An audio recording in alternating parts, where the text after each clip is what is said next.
This is the Art of Darkness podcast with Kevin Kautzman. And Brad Kelly. We're a couple of very online writers interested in the dark side of what drives creative people to create against all odds. This show is about art and the people who make it, what it costs them, and what it takes to bring something unique and impactful into the world. Each episode, we excavate the life and work of an artist you might think you know. Don't worry, they're all safely dead. On every episode, we try and find out just what the hell was wrong with them and how they worked through their darkness to create something that lives on after them and continues to move culture. Find us online at artofdarkpod.com and on Twitter at artofdarkpod.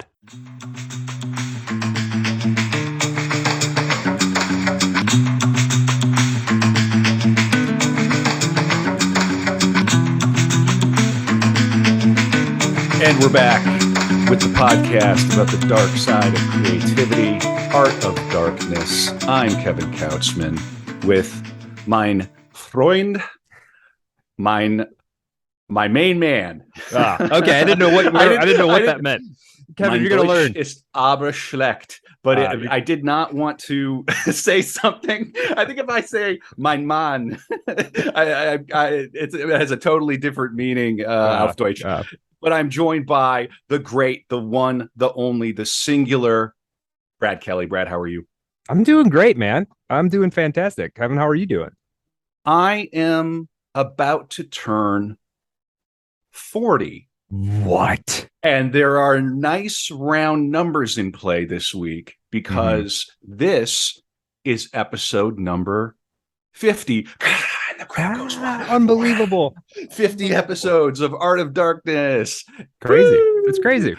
It really is. It in some ways doesn't seem like it, but in other ways, it does. Yeah. Well, no, it doesn't seem like it to me, but that's because I'm increasingly divorced from reality.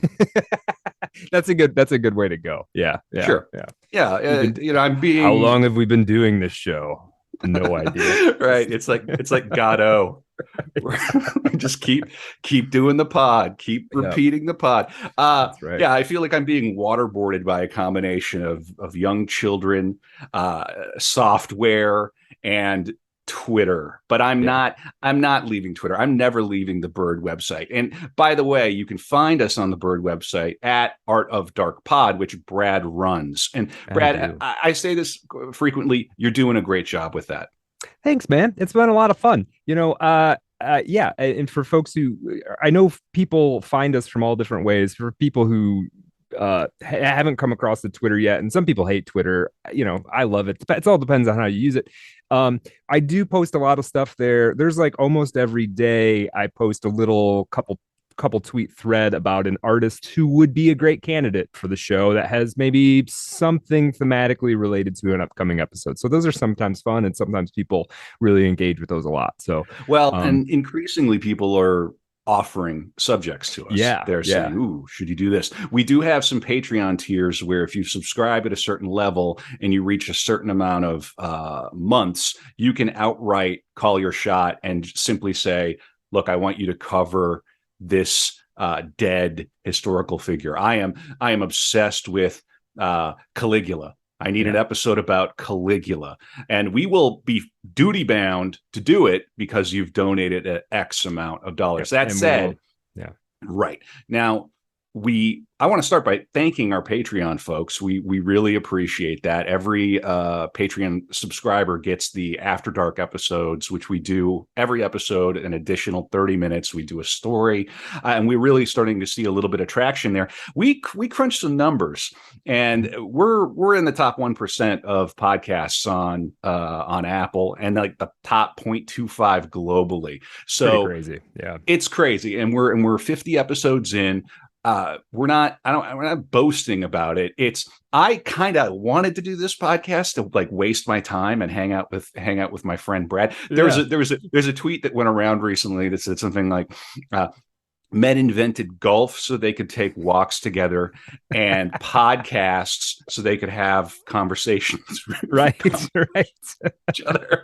And it's like, men would rather create a podcast empire than go to therapy or something like that, right? Can you imagine if we just hung out and did this as like a book club without recording anything? What people would think about the two of us? It would that would be Godot for sure.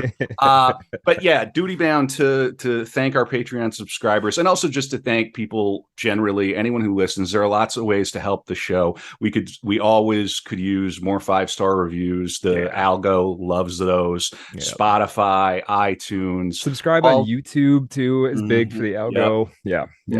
So and tell people about the show. We've covered. See, now we've done 50 episodes, but we haven't done 50 subjects because we also do our darkroom episodes and recaps. I think we're at like 30 core episodes. This might be the 31st core episode, maybe. Yeah. Well, and my initial sort of German rampage at the beginning, my blitz at the beginning of the episode here, hints at the subject who we are covering today. And who is that, Brad? I'm listening very closely for the pronunciation. Oh, man, you're making me nervous about the pronunciation here. Ernst Jünger. Genau. We're gonna make it. Good. Yep. We won. Yeah. So, Kevin, before we get into it, our question that we ask every episode: what do you know about Mr. Jünger? Well, I believe he was a World War I hero. Veteran of World War I. I know Storm of Steel. I've read some of this. I know he wrote a book called The Glass Bees. And he's one of these, he's being somewhat reconstructed, and there's a renewed interest in him in certain corners of Twitter and other places online. I believe he lived to a ripe old age, and he was and is pretty well respected despite certain, shall we say, complications. Yeah. Right. That's what I know about Ernst Jünger. Yeah, that's all true. One thing I hope I'm trying to do this episode.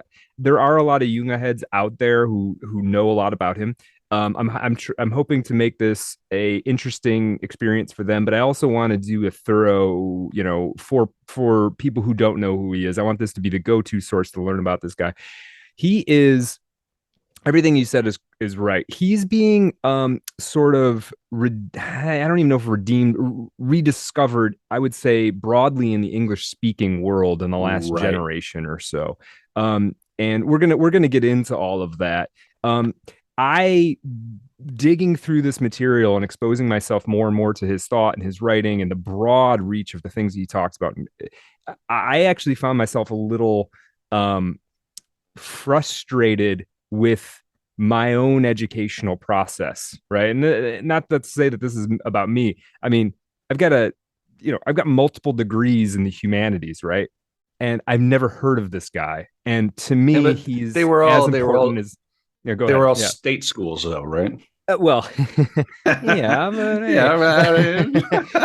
but yes, but he's as important to me. He's as important as any writer in the 20th century, or should be. And I think we're going to see why, and I think we're going to see that his perspective actually adds a lot of depth to our understanding of not only 20th century letters but 20th century history itself. So I'm really excited to talk about this. So I'm just going to kind of jump into it. I completely dig it. I'm excited too. The format of this show for new listeners is that for each core episode, Brad will take a subject, educate me, and I will take a subject in a different episode and educate Brad because we both went to state schools. Right. This is a post-academic podcast. If you, if you got a English degree or a degree from a state school and you feel like it was lacking, join us as the journey of redeeming ourselves, right? Because this isn't off the cuff. Like I don't know this stuff off the cuff. This is hours of preparation and research, right? So this is I did the homework, so maybe you don't have to. You can do it while you're driving around. Right. And we really do the homework. We get the books, and this is one of the reasons we ask for support at patreon.com/artofdarkpod. The first tier is $3. If you're listening to this podcast and you've got a $1,000 phone on a $100 a month plan. Hopefully you can chuck us $3, maybe go to the next tier and send us $6 a month. We're building an audience here. We're building a community. We have a Telegram, and we do the After Dark on every episode. What is the After Dark going to be about? Tease us. Yeah. Okay. So, Ernst Jünger, World War I hero.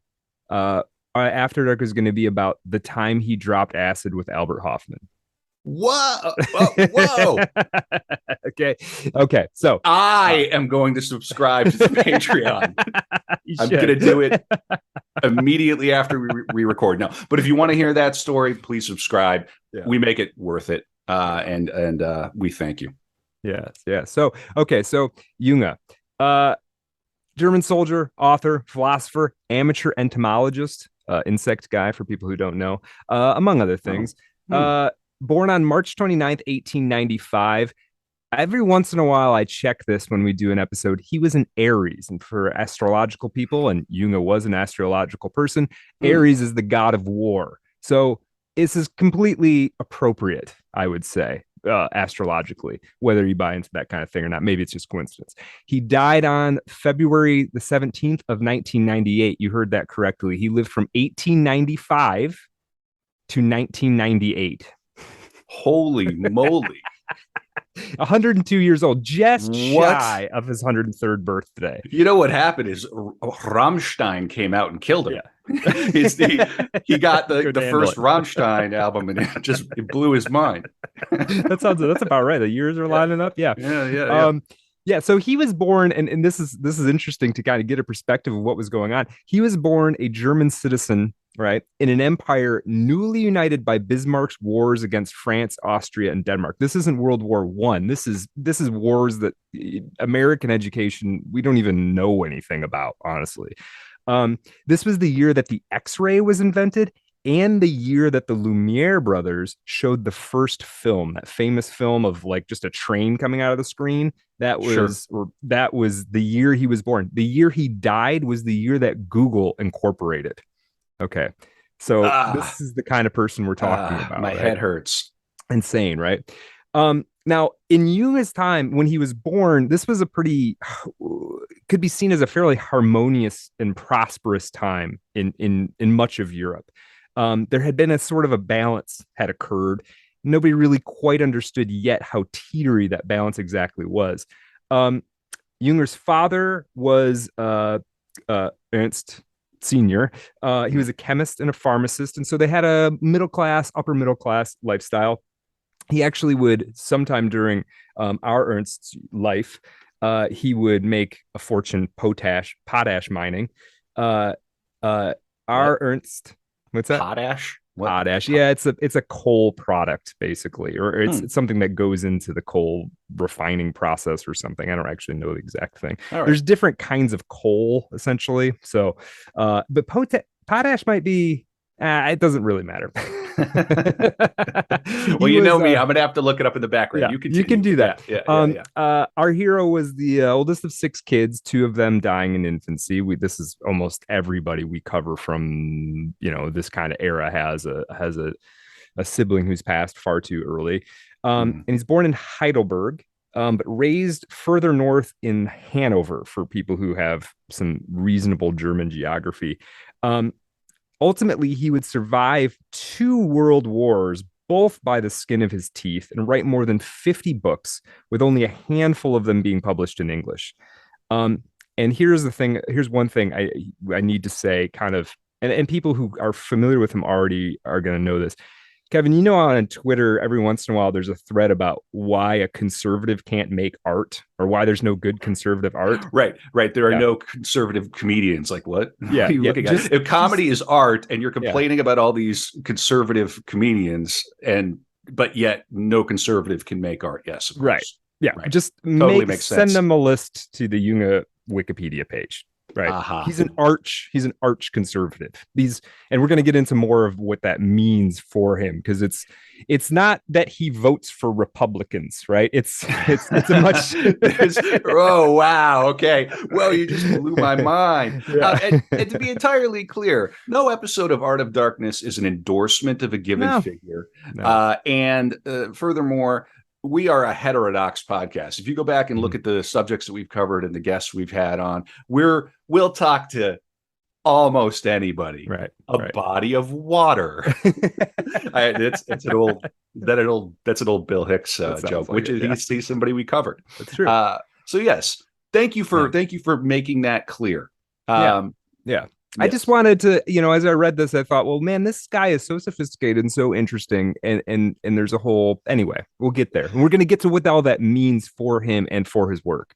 He strikes me already, and I assume you're going to deepen my understanding of this, but he strikes me already as a certain type of European man, who doesn't exist anymore, and yes, can't quite exist anymore.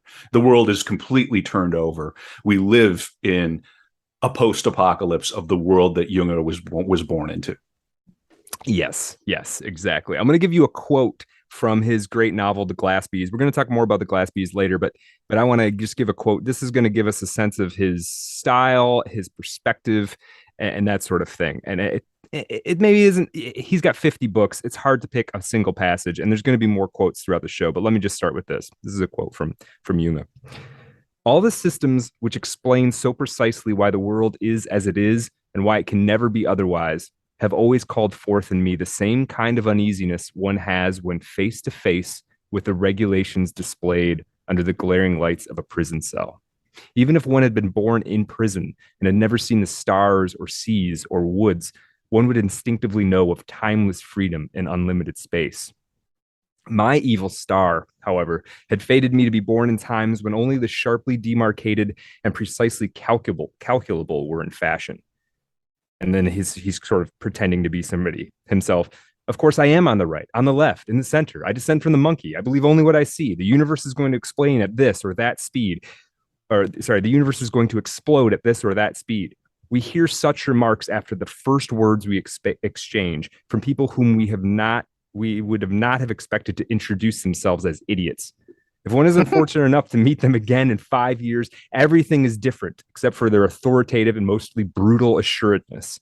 Now they wear a different badge in their buttonhole, and the universe now shrinks at such a speed that your hair stands on end. Okay, so he would have been good on Twitter, I think. I think so. Yeah. Philip K. Dick, whom we covered recently, talked about the Black Iron Prison. Yes. Yeah. And Jünger's seeing that, and it's got a different perspective on it, but I think they would have found a lot of stuff to agree on, honestly. Right. And it sounds like they could have dropped acid together. Yeah, they could have. Yeah, they would have had a good time. They would have had a good time too. Yeah.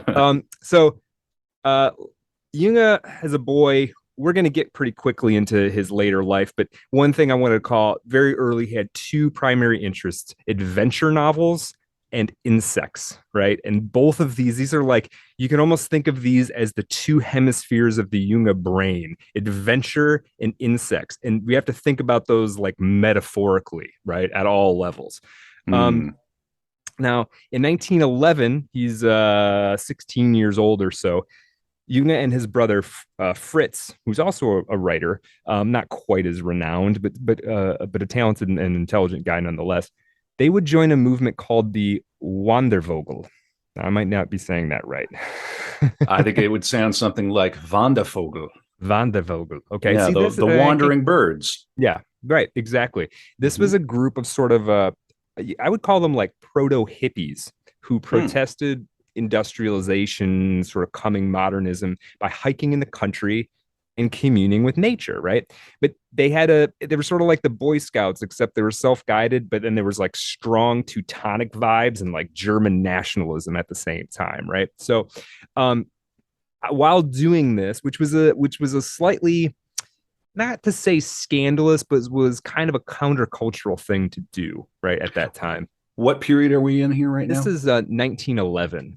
1911. Okay, yeah, so we're coming right up on Yeah, Yeah. yeah, he's a high schooler, right? He's 16 Mm. years old, something like that. He publishes a bit of writing, a piece of poetry that's in a Van der Vogel magazine, and he a couple things happen in this period, his sort of adolescence, that I think are also informative for his entire perspective. His time in the Van der Vogel, the sinking of the Titanic, which happens in Mm. 1912, funnily enough, on my birthday, 1912.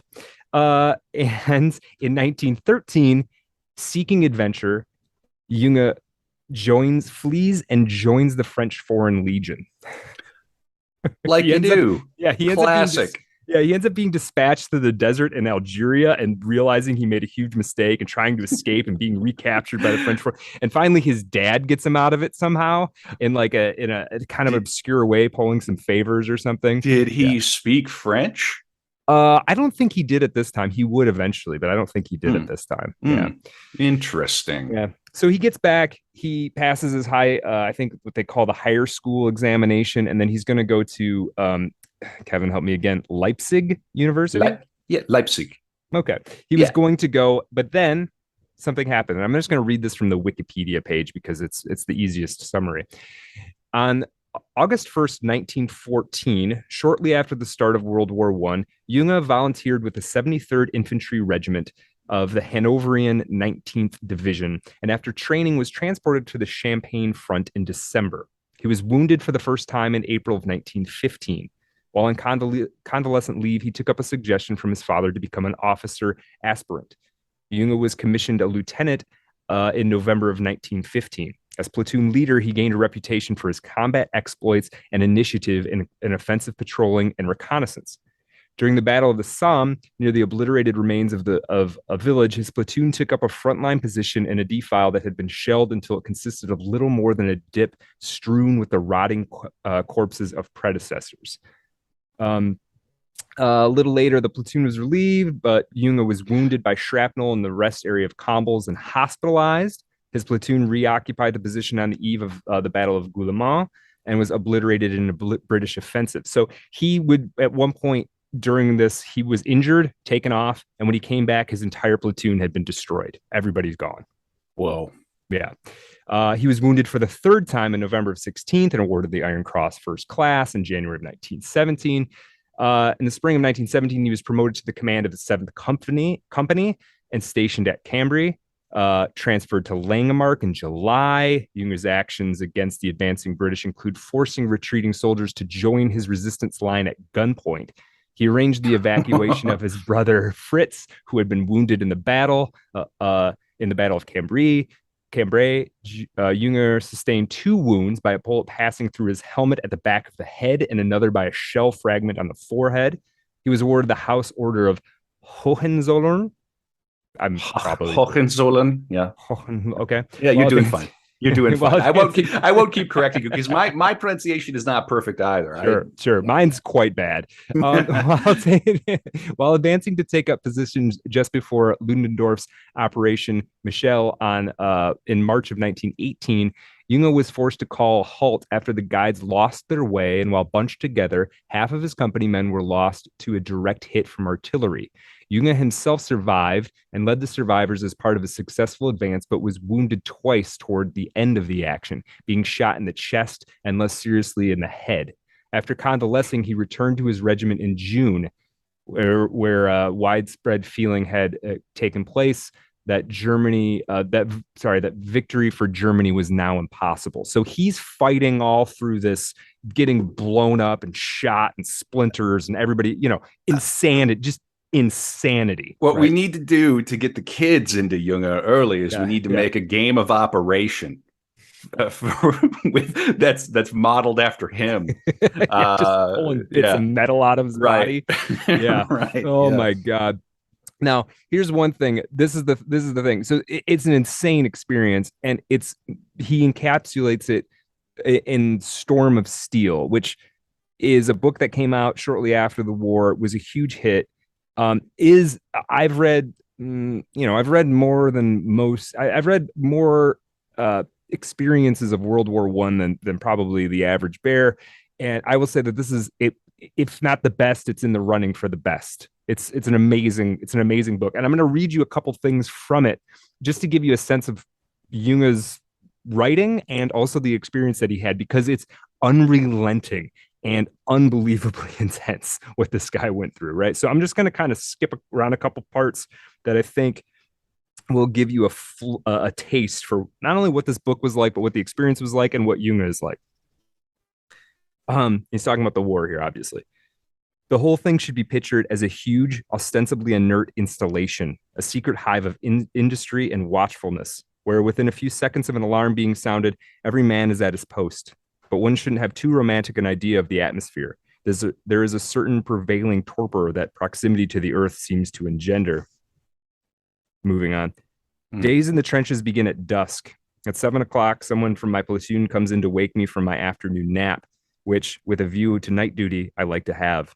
I buckle on my belt, stick a light pistol in it and some bombs, and leave my more or less cozy dugout. As I walk through the by now highly familiar sector, I automatically check that the sentries are all in position. The password is given in low tones. By now it is nighttime, and the first silvery flares climb aloft, while peeled eyes scrutinize no man's land. A rat skitters about among the tin cans thrown over the ramparts. Another joins it with a squeak, and before long the whole place is swarming with the lithe shapes emerging from their holes in ruined village basements or among the shot-up bomb shelters. Hunting rats is a much-loved change from the tedium of sentry duty.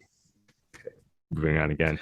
As you're reading this, I am just struck by, without mentioning the odors and the vibe, I'm picking up all of it. I don't know quite how, but the language is putting me there, and you just think, my God, it must have stank. Oh yeah, and he does talk about that at times, but yes. The men must have stank. And what were they eating? They must have all been hungry and exhausted and shooting at each other. Yeah. He will go on a passage about a battle, and it sounds so, and it's more intense than movies about war you've seen, right? Just in terms of the action. And at the end, he'd be like, and then we were very tired. Like, yeah, I know you were like, my heart still raced. I'm tired of reading this. Yeah, right. Oh my God, we are so decadent. Our generation of Americans, we gripe a lot, but man, we are living in a decadent age. It's true. And you see it reading this too. It's like, whew. Let me give you a couple more, and then we're going to talk some more things about World War I and his experience there. At night, the landscape emanates a curious cold, a sort of emotional cold. It makes you start to shiver when you cross an unoccupied part of the trench that is reserved for sentries. And if you cross the wire entanglements and set foot in no man's land, the shivering intensifies to a faint, teeth-rattling unease. The novelists haven't done justice to this teeth chattering. There's nothing dramatic about it. It's more like having a feeble electric current applied to you. Most of the time, you're just as unaware of it as you are of talking in your sleep at night. And for another thing, it stops the moment it stops the moment anything actually happens. One more little bit. Often you can hear the enemy working on his wire entanglements. They're in trenches. Sometimes they're fairly close to each other, right? Yeah, right. Then you empty your magazine in his direction, not only because those are the standing instructions, but also because you feel some pleasure as you do it. Let them feel the pressure for a change. Who knows, perhaps you even manage to hit one of them. We too go unspooling wire most nights and take a lot of casualties. Then we curse those mean British bastards. On some sectors of the line, say at the sap heads, this is something like a lookout point or something within the trench. The sentries are barely 30 yards apart. Here you sometimes get personally acquainted with your opposite number. You get to know Tommy or Fritz or Wilhelm by his cough or his whistle or his singing voice. Shouts are exchanged, often with an edge of rough humor. Hey, Tommy, you still there? Yep. Then get your head down. I'm about to start shooting at you.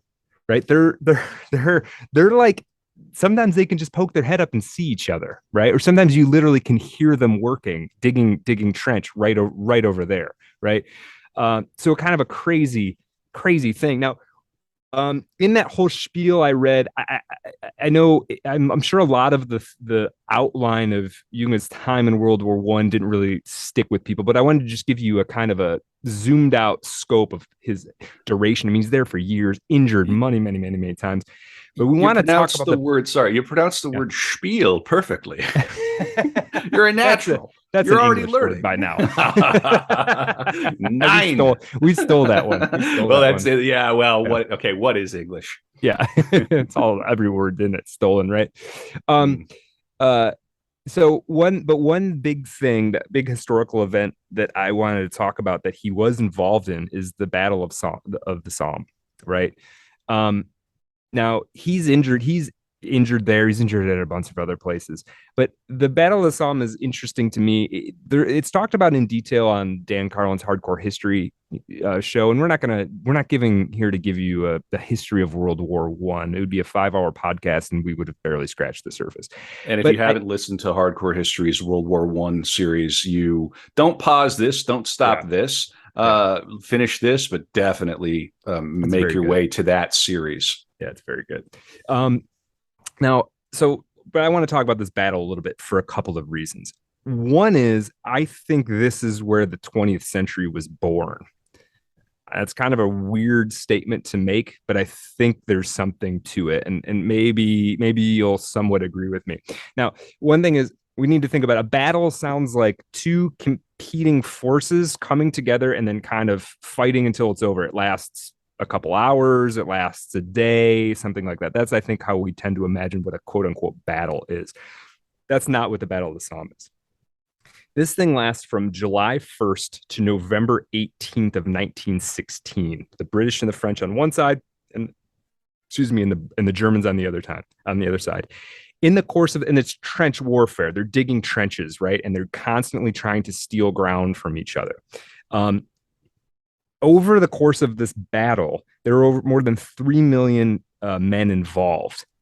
1 million of these men were killed or injured. 1 in 3 were killed or injured in the Battle of the Somme. A million? A million. Whoa. Supposedly, and I don't have this number in front of me, I think this is right. Supposedly 40,000 British in the first week were killed. That is remarkable. It's unbelievable. It's one of the largest battles. Time, men involved, casualties. It's where are you getting that number from? The 40,000 I didn't actually write down, but I came across it in a YouTube video or something. The million number, where are you getting that from? That is straight from Wikipedia. What? Yeah. Oh, okay. All right. Yeah. Wow, that's a shock. That's wild. You're sure that's not deaths and casualties? No, it is. Yeah, killed and injured is 1 million. Oh, killed and injured is 1 million. Yeah. Okay. Yeah, so all right. I don't know how many died. Throwing me off. Potash includes various. hang on. Includes various mined and manufactured salts that contain potassium in water-soluble form. The name derives from potash, plant ashes, or wood ash soaked in water in a pot. The primary means of manufacturing potash before the industrial era. The word potassium is derived from potash. Potash is produced worldwide in amounts exceeding 90 million tons per year, with Canada being the largest producer, mostly for use in fertilizer. Speaking of fertilizer, let's go back to the Battle of the Somme. That was totally inappropriate. Oh, boy. That was the worst segue in the history of the show. I apologize. That was awful. But I am just like that. That number is just. I hate it so much. Oh, you can't. Yeah, I'm going to read. Yeah, and they were fighting over inches of. Oh, inch. Yeah, yes. There was. This is the thing. Nobody won the Battle of the Somme. You know what I mean? With those kinds of numbers, you're not winning. You might have had a slight strategic advantage at the end of it, but you didn't win. Like, I mean, it's not. At this point, you're talking about mutual ethnic cleansing. You're wiping out your young men at scale. Oh yeah. I mean, what a fool's errand. Yeah. What a disaster. Yeah. And let me make podcasts, not war. Yeah, for real. No more brother wars, man. Yeah, really. So I want to give you a couple things, and I made this claim about this being where the 20th century was born, and I know it sounds kind of insane, but 1 million men died. Okay, here are some of the people who fought in this, individual people. Adolf Hitler was on the ground there. The composer Ralph Vaughan Williams was on the ground there. Wait, who? Who was there? Who was that first guy? Adolf Hitler. Oh, If right, you right, know, you right. might know who he is. Right, right, Yeah. right. And of course, there's an ongoing thing in the show here where when we finally have had enough, when we're ready to move on, when we're sick of the dark side and we want to do, I don't know what, like a golf podcast or something, Yeah. we will drop our Adolf Hitler episode and vanish like Kaiser Soze. Yeah, we'll resume our government names, which no one knows. Right, And correct. we'll All right. Yeah. But interesting. Go Yeah, on. so Adolf Hitler was there, the composer Ralph Vaughan Williams, and these are just people who could be, Art of Dark people, right? Subjects. J.R.R. Tolkien served in the Battle of the Somme. Sigrid Sassoon, who is a very famous war poet at the time, is lesser known now. Robert Graves, the author of I, Claudius and the White Goddess. Other writers that I don't really know that well, like David Jones and Isaac Rosenberg. Also, Anne Frank's father fought there. So it's just there's something, and they're all traumatized by it. I know we throw that word trauma around really easily now, but these men were on some level traumatized and or radicalized by all of this, right? And so you can see the historical sort of efflorescence coming out of this, right? You were radicalized by Froganons on Gab, right? Yeah, Adolf and company, and Tolkien, and all of these folks were radicalized by the Battle of the Somme. You are not the same, right? It's very, very, very different, right? Yeah. So let me give you a little bit from Jünger about this.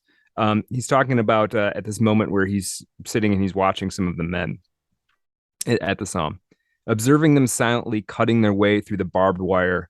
And they're 18, 19, 20 years old, right? Digging storm steps, comparing their luminescent watches and orienting themselves towards north by the star. I realize this is the new man, the stormtrooper, the elite of Central Europe, a whole new race, cunning, strong, and filled with will. What reveals itself here as a vision will tomorrow be the axis around which life revolves still faster and faster. This war is the forge in which the world will be hammered into new borders and new communities. So Jünger saw it that way, right? So, but let me give you a little bit more Jünger on just trench warfare, etc. And I'm reading here from these are some excerpts. He has so many books that I couldn't read all of his books, and there's not that much in terms of biographical stuff printed in English. But there's this book by this Swede named Lennart Svensson called A Portrait. And it's pretty good. And one thing it does have is it has excerpts from some of the books, but I also, I have my Storm of Steel here as well, which is a strongly recommended reading. Let me give you a couple things just about trench warfare in general from a chapter called Daily Life in the Trenches from Storm of Steel. October 1915. Standing at dawn on the fire step opposite our dugout next to the sentry when a rifle bullet ripped through his forage cap without harming a hair of his head. At the same time, two pioneers were wounded on the wires. One had a ricochet through both legs, the other a ball through his ear. 19 October. The middle platoon section of trench was attacked with 6-inch shells. One man was hurled against a post by the blast so hard that he sustained serious internal injuries, and a splinter of wood punctured the artery in his arm. In the early morning fog, as we were repairing our wires on the right, we came upon a French corpse that must have been there for many months. That night, 2 men were wounded while unspooling wire. Gutschmidt was shot in both hands and one thigh. Schaefer took a bullet to the knee. October 30th. Following a torrential downpour in the night, all the traverses came down and formed a gray, sludgy porridge with the rain, turning the trench into a deep swamp. Our only consolation was that the British were just as badly off as we were, because we could see them bailing out for all they were worth. Since their position had a little more elevation than theirs, we even managed to pump our excess their way. Also, we used rifles with telescopic sights on them. The crumbled trench walls exposed a line of bodies left there from the previous autumn's fighting. Right. So it's like becoming, over time, it becomes almost like an archaeological thing. He talks at one point about, so you think of shelling, this warfare, you're getting shot and you're getting blown up. But he would talk sometimes about when a shell drops, a big enough artillery shell, it will cast dirt up and it will land on you. And that's it. You're buried now. And nobody tries to, there's no time to recover you. That's where you rest forever. And he would talk about sometimes where this would happen and then they would advance again and they would retake that territory. And you'd have in some places one or two or three layers of people underneath you, right? And then you would dig new trench and you would find the bodies, of your countrymen from, 6 months ago or whatever, right? It becomes this like total charnel house of and it's kind of it's hard for us to even get our head around. And I have, I'm circling stuff on every page practically in Storm of Steel. Okay, and so what I'm expecting to take from this episode number 50 of Art of Darkness, artofdarkpod.com, is I want to understand why World War I happened. I assume you're going to tell me. I am not going to tell you. I am a student of history to a degree level. I have a degree in history. Not that it counts for much. But nobody's ever given me a straight answer. I think that's almost, I don't think anybody can really explain it. Not in a way that says, not in a way that makes you go, oh yeah, I can see why they did it now. Like it's almost satisfactory. Like humans didn't do World War I. World War I did humans, is how it almost feels. It's just, it was like a force that was coiling and it rose up, and the alliances had to be honored. And there was this old sense of honor and duty and nationalism. And damn it, we're going to go get Jerry. We can't allow this. Right. And, awful. Yeah. And so that's the thing. I think looking back, I think it's easy for people who were raised on the History Channel and that sort of thing to look back at World War II and very easily, understand the good and the bad. Right. Yeah. The Germans were pure evil. Right. Exactly. That's it. But you can't translate that back to World War I. Right. In World War I, you pass through and not, you pass through some kind of funhouse mirror and none of it makes sense to us now. From our POV in World War I. Let me just read it. If I may, wasn't the style of warfare in World War I kind of developed in the American Civil War? There was they were referencing back to that. Yeah.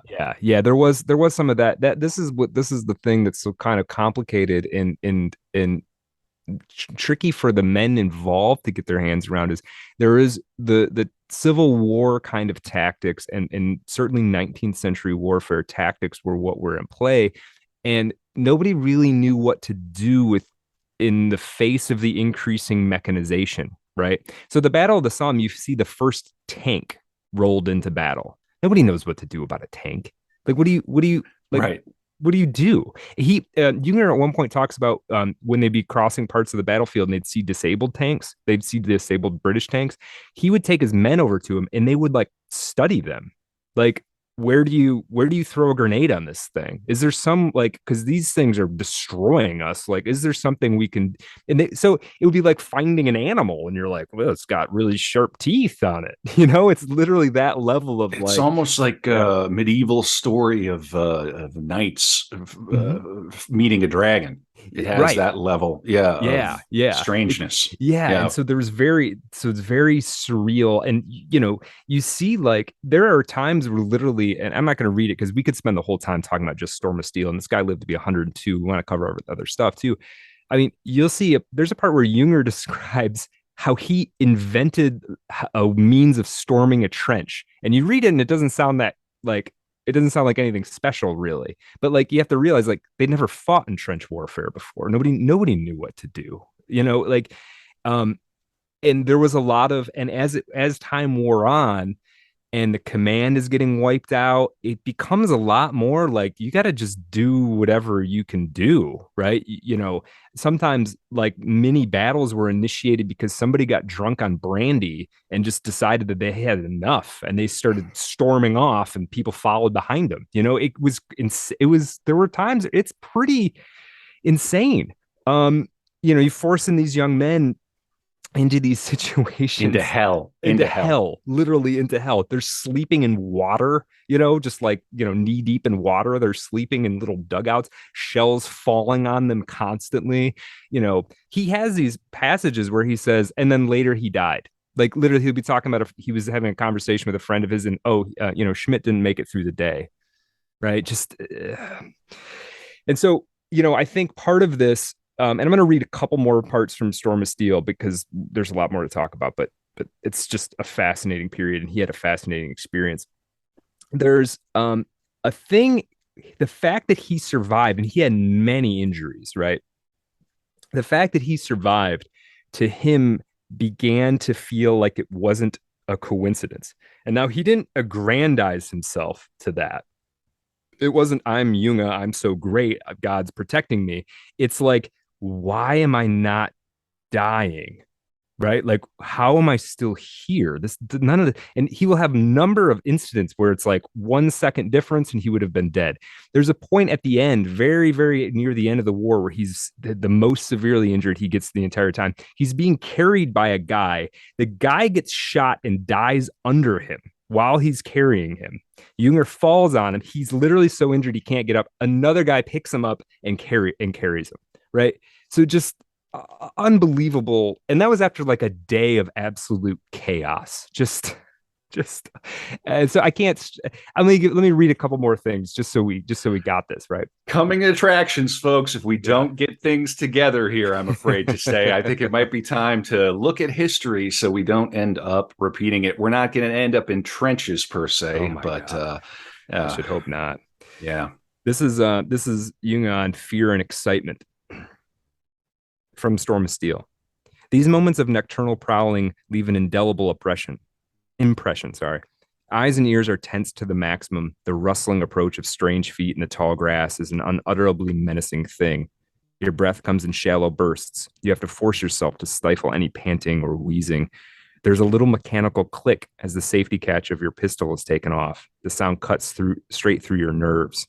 Your teeth are grinding on the fuse pin of the hand grenade. The encounter will be short and murderous. You tremble with two contradictory impulses, the heightened awareness of the huntsman and the terror of the quarry. You are a world to yourself, saturated with the appalling aura of the savage landscape. Okay, that's one bit. They're at war with the earth as well. Mm-hmm. They're at war with the earth. Falling on them, it's shooting up. And this is the other thing. Part of it's so much of it's happening like mortar. It doesn't even always feel like you're fighting humans, right? It feels like you're fighting it feels like you're fighting a random number generator almost. You know what I mean? Because a shell could just land on your head at any second. It's sort of like Kafka's Terror come to life. Yeah. With fireworks, right? And soot, and other guys shooting back at you who want you dead as much as you want them dead or more. Tolkien, by the way, is going to be a big Air episode. That you've just brought that up, so that's going to be a good one. Yeah. Here's one about one of the things he gets injured. And this is I think, a kind of a Kafka-esque moment, one of the injuries that he sustains. No sooner was I standing with them than there was a sharp report outside the front door. He's inside this little house that had been partly demolished. Inside this house, he was partly demolished. There was a sharp report outside the front door. And in the same moment, I felt a piercing blow low down on my left calf. With the memorial warrior's refrain, "I've been hit," I took off, pipe of shag tobacco in my mouth, down the stairs. Quickly, someone brought light, and the thing was examined.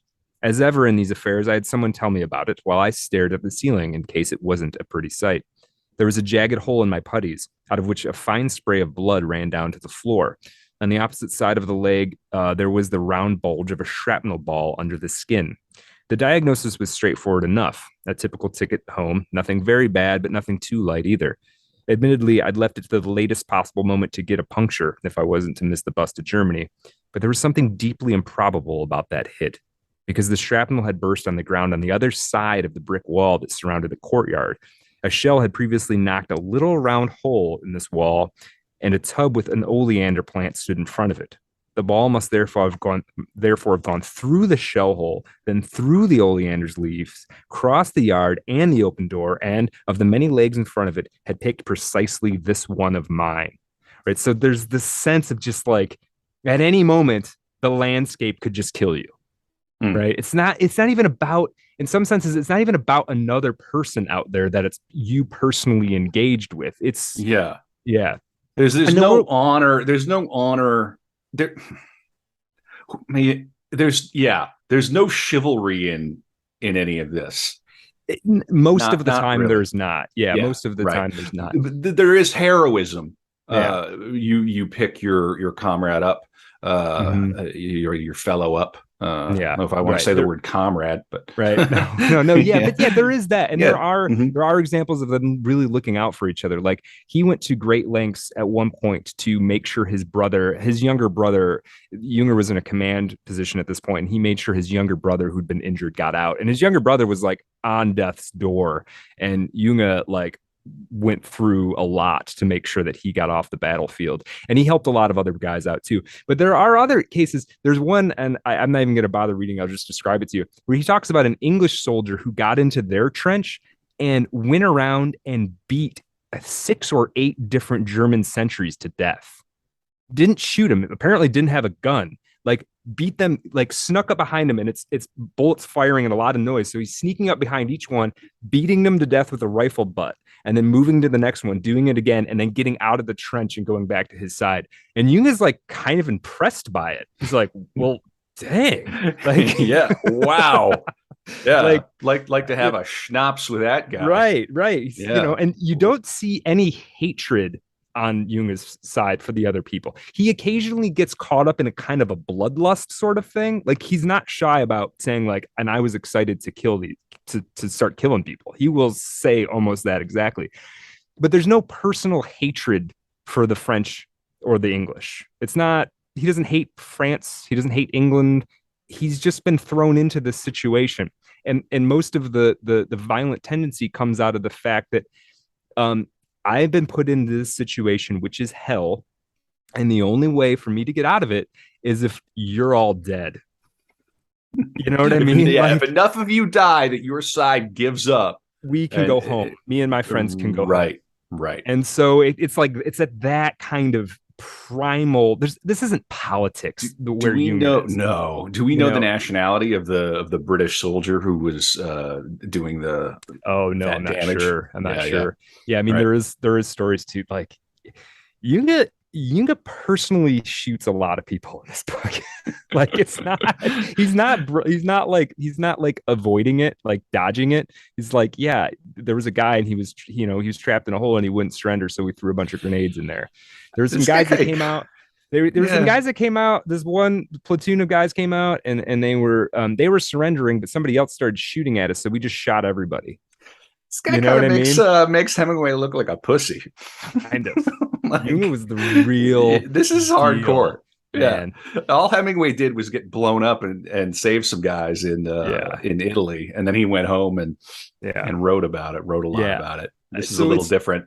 It's nonstop. Jung, this whole book, there's no plot to Storm of Steel. It's not.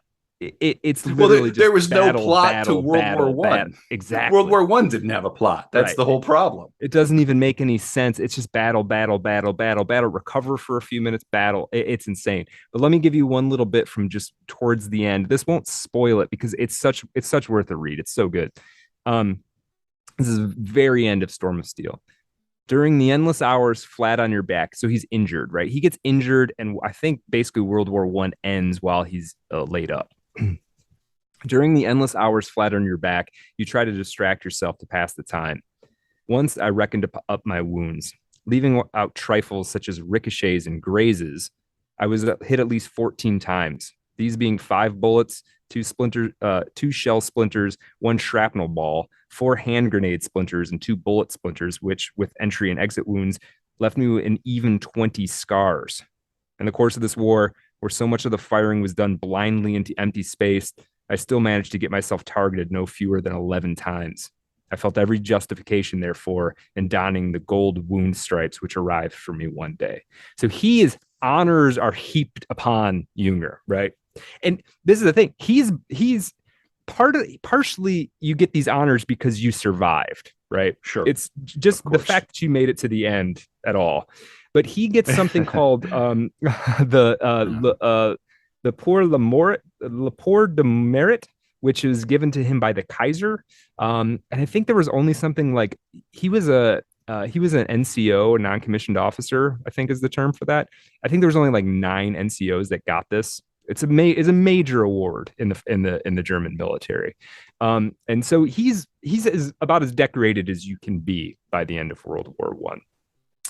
And he has these he's taken a careful notes and a diary and a throughout the entire experience, and he's got this at the end. And there's actually a little bit of an escapade to make sure that he walks out of the war. He almost loses them at one point, but he does make it out of the war with all of his diaries. um but the war ends, and he started the war. He was 22. He's barely even a college student, and he comes out and he's a war hero. But he hasn't. What is he going to do now, right? Well, the one thing is, first thing he's got to do is he's got to try to not get an opium addiction, because he's in a lot of pain still, and he's 20 scars, and all of them serious, by our standards. Um, and also, there's not only that, but he's on the losing side. And so now what happens? Ooh. Not only politically, but job prospects, spiritually and psychologically. You went through all this and you lost, kind of thing, right? Um, so there's these leftist uprisings. At one point, he's under house arrest by a bunch of leftists who've like taken power for a minute. Um, he does uh he does get put in. He becomes an officer in the reserves, um, and this means that his job is basically like keeping track of like smuggling efforts. He's sort of like a cop almost, and it's not very exciting or satisfying in any way. But in 1920, it kind of gets out that he's got this journal. He's been doing some writing. He's ordered to Berlin, and he's tasked to write a new infantry handbook, right? Because he was on the forefront of the innovation of infantry warfare, right? So he knows this stuff as well as anybody out there right now. And he gets conscripted to write this handbook. At the same time, somebody in the military finds out that he's got the war journals, and he's encouraged to write to have Storm of Steel published. I mean, it's basically a piece of propaganda in a certain way, right? Yeah. Um, A lot of war writing. It kind of is. it depicts heroism, and you got a demoralized people that lost the war, and they get to Sure. see something about their boys Sure. laid it on the line. Right. um but being in Berlin as opposed to Hanover, where he grew up, because he's only lived in Hanover and the trenches, right? um Well, wait, and Algeria briefly. Oh, and Algeria briefly, right? Running from the French Foreign Legion. Yeah. Yeah. Yeah, fun. Yeah. So he starts to get exposed to like some of the German arts. I mean, Berlin is like, I think, the fourth or fifth largest city in the world at this time. It's a pretty big, major place to be. There's a lot happening. In the 20s. Yeah. Whoa, doggy. Yeah, Yeah. that's one of the when they ask you, ooh, where would you like to if you could reincarnate and come back at any time or travel to any time, like Berlin in the 20s and the 30s would be fascinating. Right. Yeah. Right. And so he was there for a lot of that. And they put out Storm of Steel, and it's popular. Like it's a slow to start, but by the mid 20s, it's kind of a big deal. Storm of Steel. A lot of people are reading it. He leaves the military briefly to go back to the University of Leipzig, study zoology and philosophy. Never graduates. Gets married to this girl from Hanover, Greth von Jensen. She would give birth to both of his sons. His first son, I think, is born in 1926, I want to say. Jünger didn't last long in academia. He found it kind of alienating. He found it wasn't the way that he wanted to study, and we're going to get more into how his mind worked. he found the military to be boring, right? But he did have now this burgeoning reputation as a writer. So he wrote some other books, one called War as an Inner Experience, which is pretty interesting if anybody wants to delve into that. Another one called Cops 125, which is about a particular battle that he does talk about in Storm of Steel. And another one called Sturm. These are all basically Sturm. These Yeah, are basically storm, war. These are right? basically war writing. Yeah, these are war writing, capitalizing on his success with Storm of Steel. And he's still a young man, 1926 when his son's born. I, He's 30. yeah, I got to point out that the German title of Storm of Steel and the first edition cover is dynamite. It looks Oh, cool really? as hell. I Yeah, haven't seen it's that. in Stahlgewittern, which Hmm. means it means in steel thunderstorms. So there's no Oh, the word storm is not, or I mean, like the pure word storm, mhm. Sturm is not in there. It's I see. Stahlgewittern, which Hmm. means steel thunderstorms. It's a Interesting. portmanteau. Yeah, yeah, yeah. That Well, which German yeah. does is commonly done in German language, right? Yeah. I just Yeah. had to pause for that. Yeah, get your No, that's hands very on. interesting. Yeah, check out the cover on Wikipedia of the first edition. Just like the font and everything, and the color, and oh, just Very so cool. interesting. Yeah. Very cool. Mm. Very cool. So now Jung, 1920s, famous writer, drops out of college, married, wife, trying to figure out what he's going to do sort of with his life, right? He's having some success as a writer, so he's kind of sticking with that. But he does do a bit of traveling, and he would travel throughout his life whenever he could. In the 1930s, he actually goes to Brazil, of all places, which I thought was Huh. pretty interesting. And there he encounters some German monks, which and talks with them for a while, meets with them for a while, and he gets to understand religion in a way that he hadn't before. He wasn't a particularly religious person to this point, and it wasn't a religious revelation in that he was like, oh, okay, now I'm a monk in Brazil. It was he realized that there's something foundational to all religions that are true, right? They're at some level, they've all made their attempts at the cosmic truth, right? It doesn't mean that they're all the same. They're all perfectly good, not necessarily, but there's something so true that everybody throughout history has tried to find it through religion. And he realizes at this point that atheism to him, is a kind of a mental illness or a vice.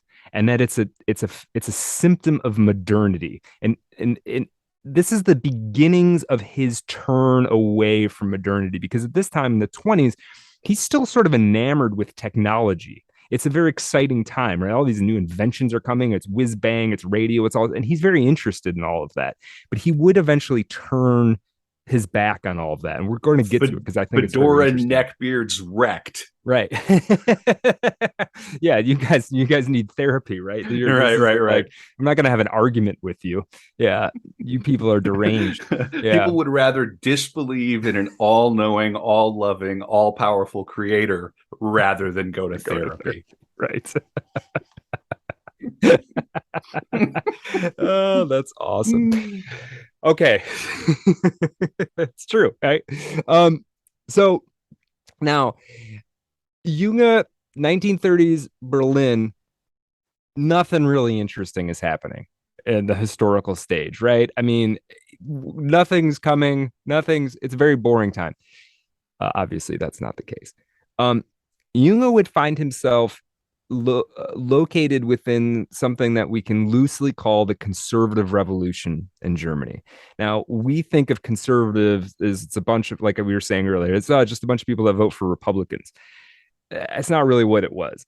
There were many aspects to this movement. There were what we would think of as leftist movements within this movement, or leftist branches of this movement. There were obviously branches on the right. There were varying degrees of militancy. Yeah. Socialist conservatives, Right. which Right. would later appear.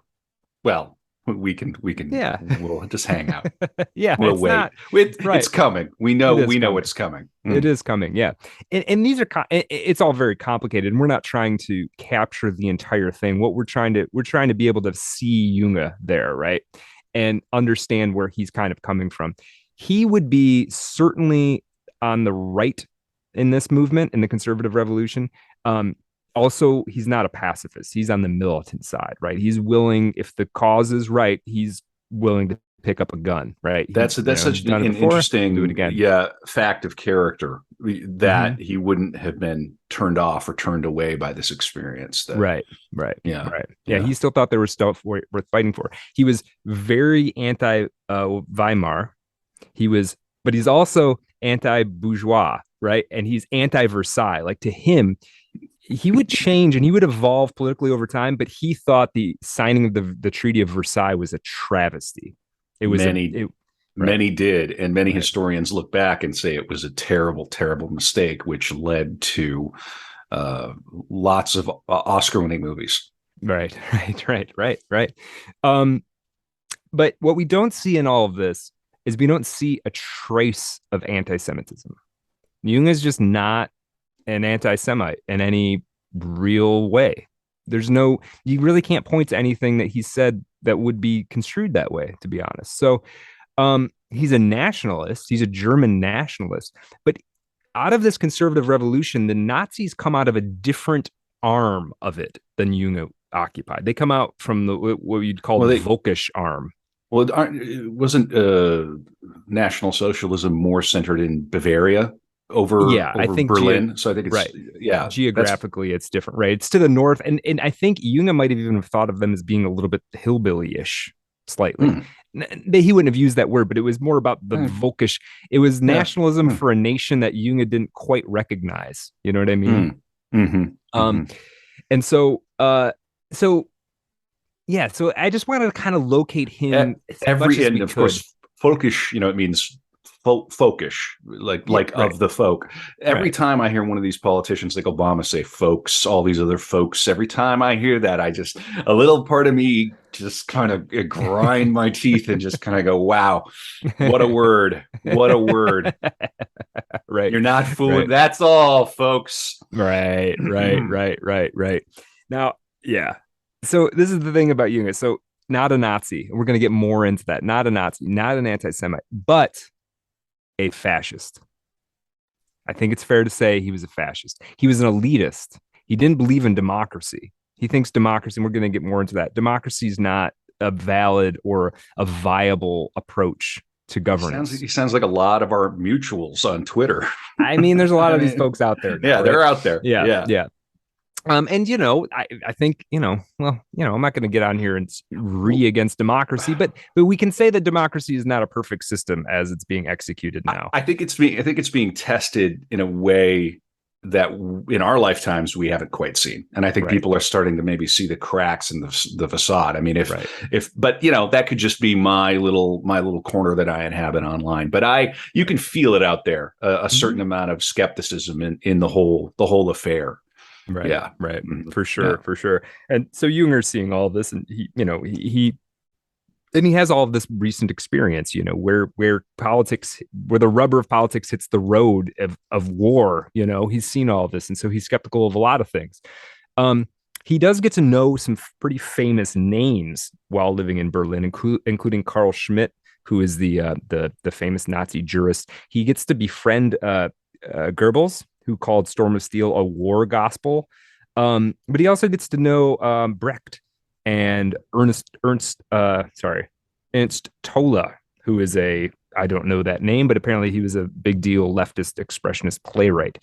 So Jung has got friends all over. He's not, he has his own political opinions, but he doesn't necessarily formulate his social relationships around making sure you two see eye to eye exactly. He's cosmopolitan. If he's Mm-hmm. in Berlin, he's a cosmopolitan Exactly. man, Yeah. Right. and with a history, with a best-selling book, and a serious bestseller. This is Yeah. not a murder mystery. This Right. is something quite serious. Yeah, I could see. Yeah, you're giving me a nice picture Yeah. of his milieu. It's one of the most important books written by a participant and one of the most important historical events of the last couple centuries, right? So it's a big deal. It is a big deal book for sure.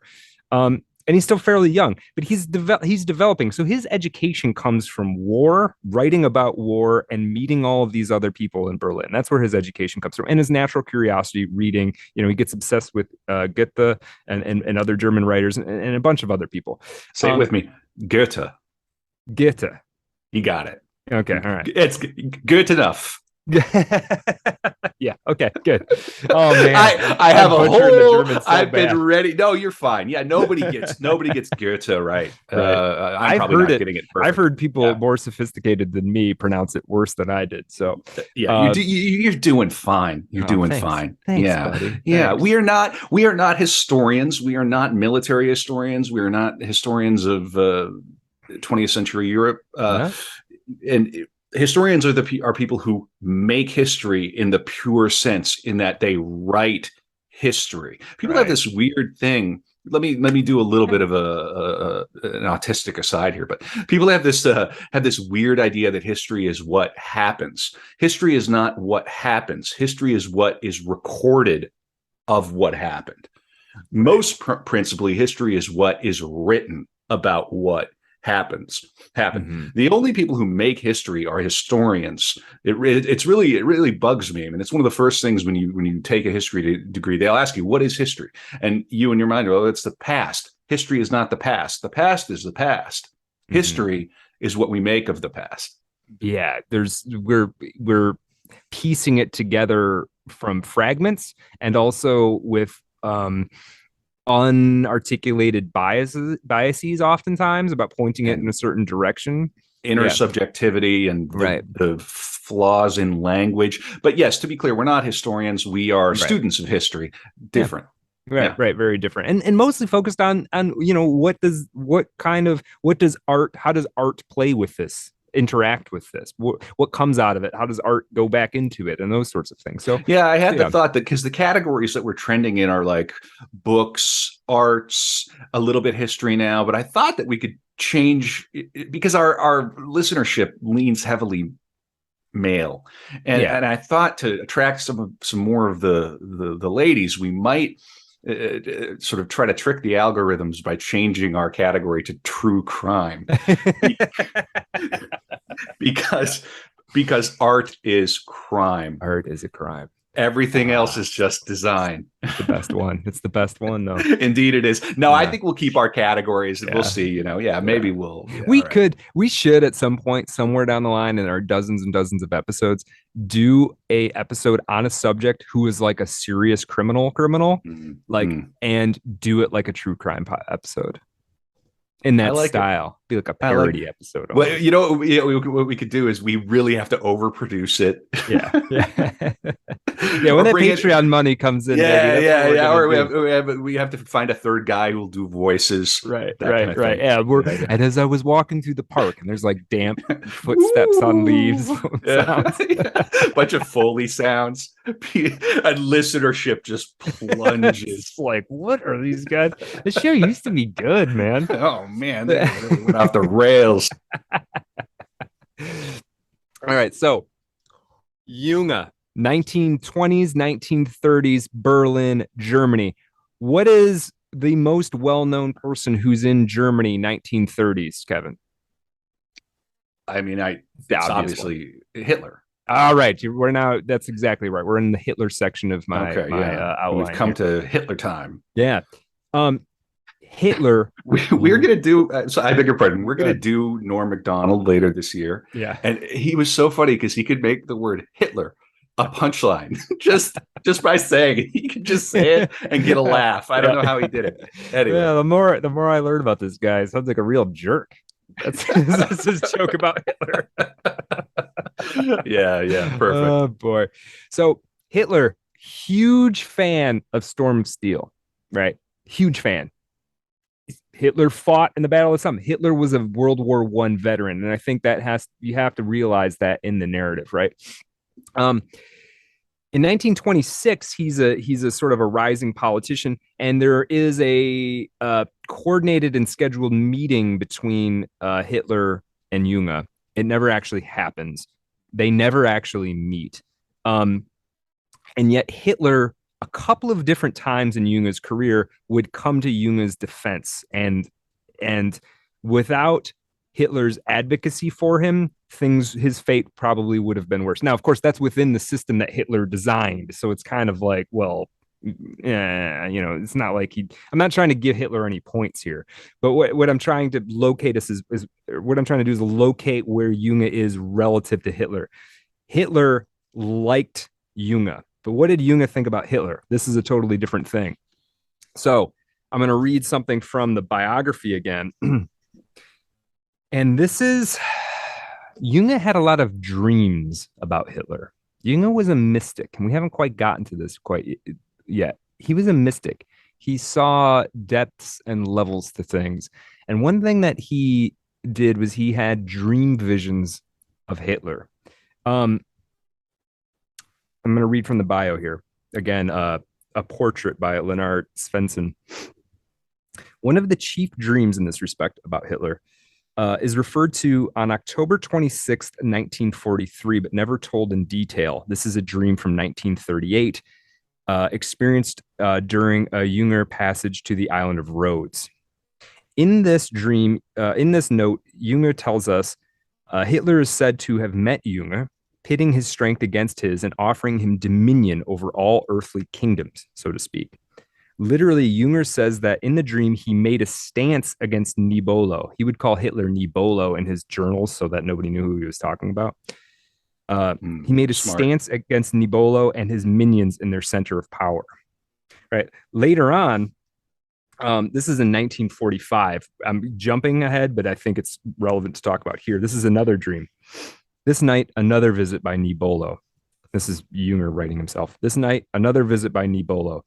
Myself putting a room at his disposal for a conference with some Englishmen. The result was the proclamation of gas war, and people might know that Hitler didn't want to use gas in warfare, right? He used it in the Holocaust and things, but apparently he didn't want to use it in war. He'd experienced it himself, etc. All things considered, I realized that he would benefit from this, having reached such a degree of nihilism that put him outside of parties. To him, every dead human being meant a gain, indifferent to which side he was on.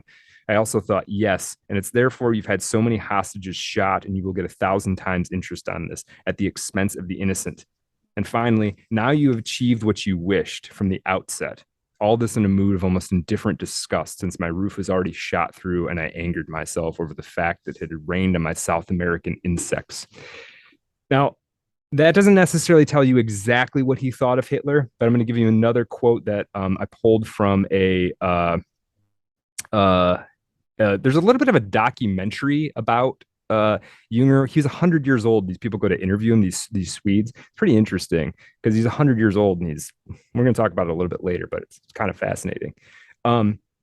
He said this about the Nazi leadership. The Nazi leadership are demonic powers channeling occult forces and evince at times a kind of evil clairvoyance that cannot be credited to intelligence. Trying to find this other thing he said about. Well, the Nazis were very interested in the occult and various things of that nature. So yes, very. Here's another thing he said about Hitler. I've seen Indiana Jones. Right, yeah, exactly. Here's another thing he said about Hitler. Hitler was not merely a malicious charlatan, but a genuinely demonic. And this was during World War II. He says this to somebody, or I think he wrote this.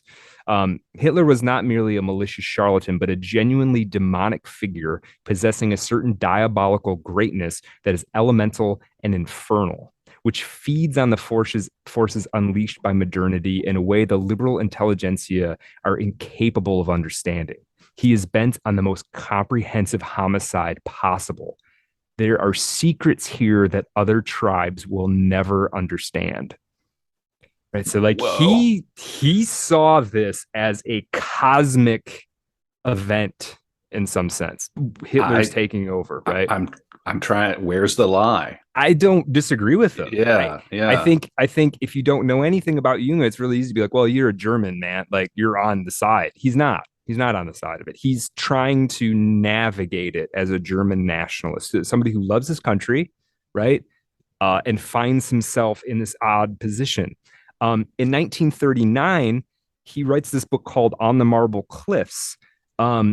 It's a book that's Jung wouldn't say it's a shoe that fits many feet, but it seems to be a veiled allegory about the Nazis. And it would be approved for publication by Goebbels, but mostly that's because Hitler loved Storm of Steel, right? He's riding on this Storm of Steel credit, which gets him through a lot of stuff that otherwise he would have been ruined by, right? Just keep on playing the hits, Younger. Right, exactly. Yeah, shut up and play the hits, man. Yeah. There is apparently at one point Hitler says, "Leave Junge alone." Okay, we're going to get to that though. Wow. So I'm going to give you a real quick description of On the Marble Cliffs because it's his first attempt at writing fiction. It's this novel that comes out in 1939. It describes the upheaval and ruin of a serene agricultural society. The peaceful, I'm reading from Wikipedia now, just a quick one paragraph little summary. The peaceful and traditional people located on the shores of a large bay are surrounded by the rough pastoral folk in the surrounding hills who feel increasing pressure from the unscrupulous and lowly followers of the dreaded head forester. The narrator and protagonist live on the Marble Cliffs as a botanist with his brother. The narrator and protagonist lives on the Marble Cliffs as a botanist with his brother Otho, his son Ario, from a past relationship, and Ario's grandmother Lampusa. The idyllic life is threatened by the erosion of values and traditions, losing its inner power. The head forester uses this opportunity to establish a new order based on dictatorial rule, large numbers of mindless followers, and the use of violence, torture, and murder.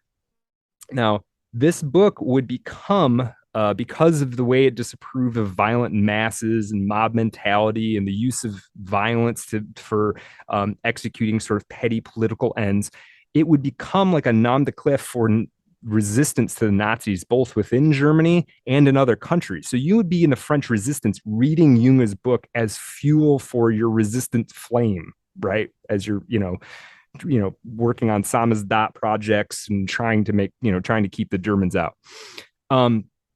Nonetheless, 1939, July, I think that book is published. September is, I believe, the official start of World War II. So this is happening same time practically.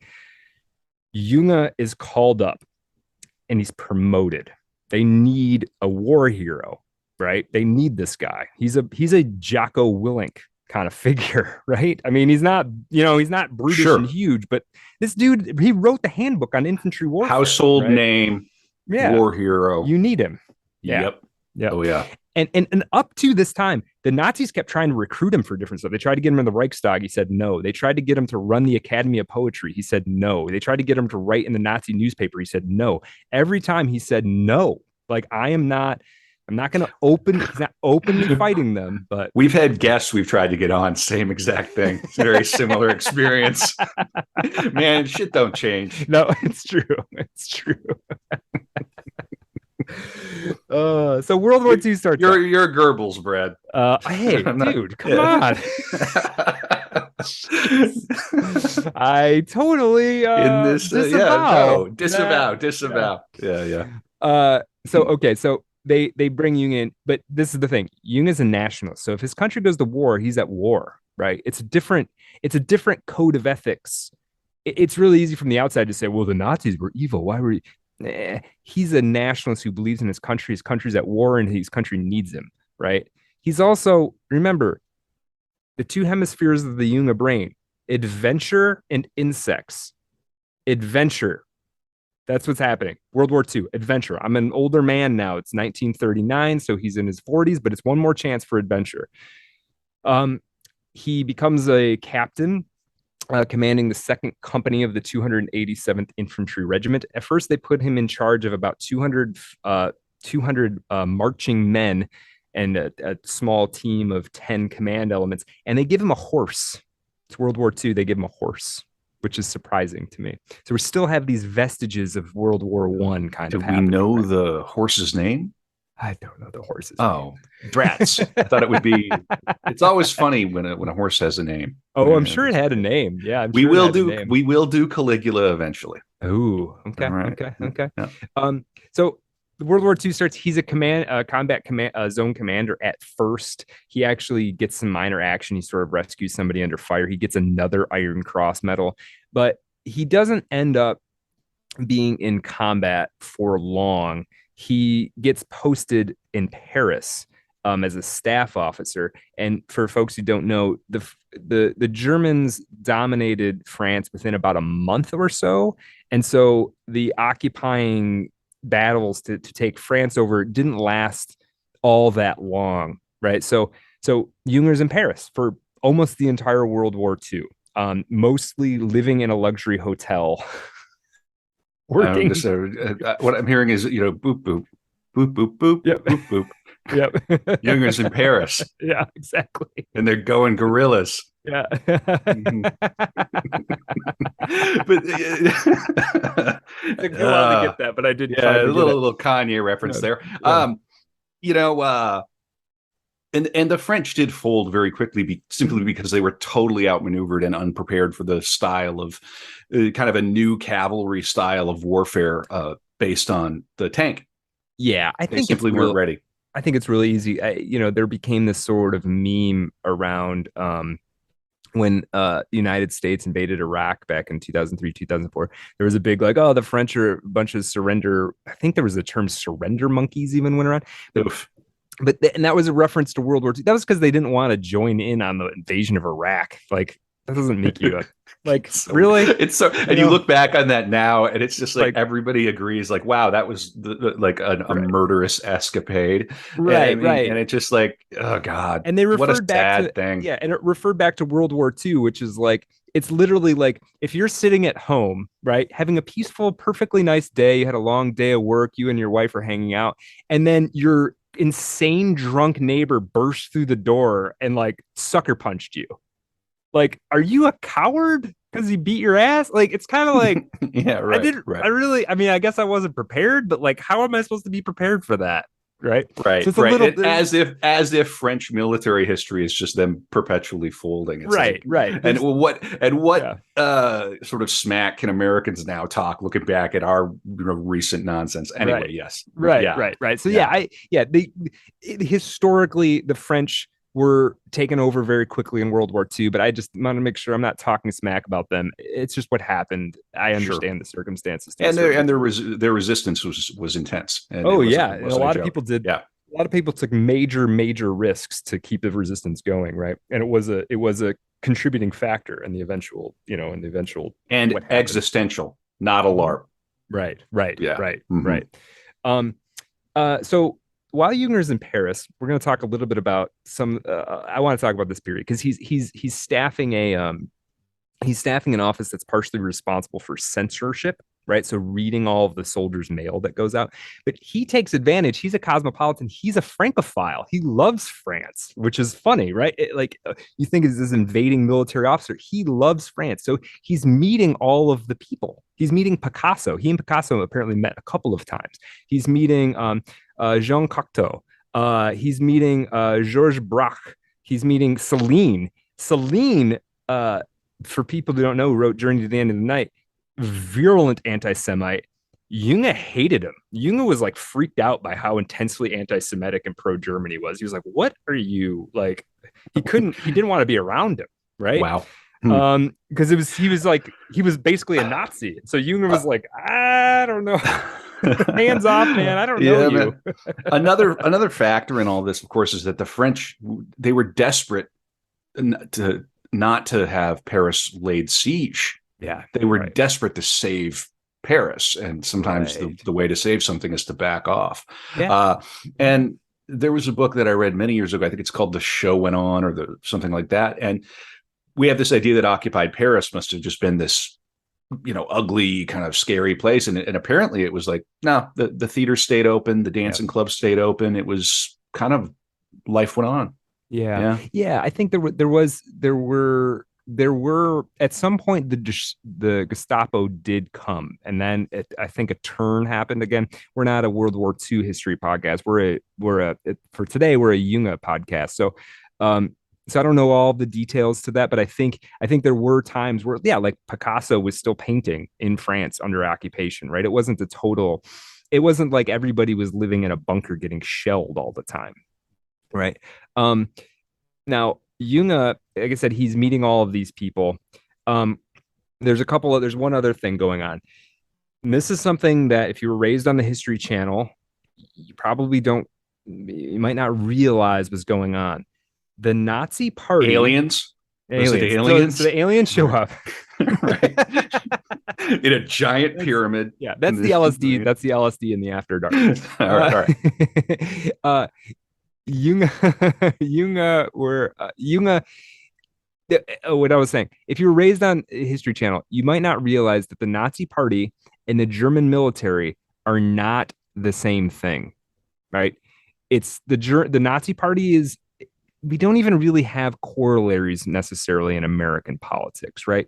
But it was essentially a political party that had military arms. But the German military itself was a separate entity that was under the direction of the party, but it had its own autonomous hierarchy within it. The Wehrmacht. Right, Yeah, right, right. Indeed. And there, from the beginning, there were dissident elements of the German army, right?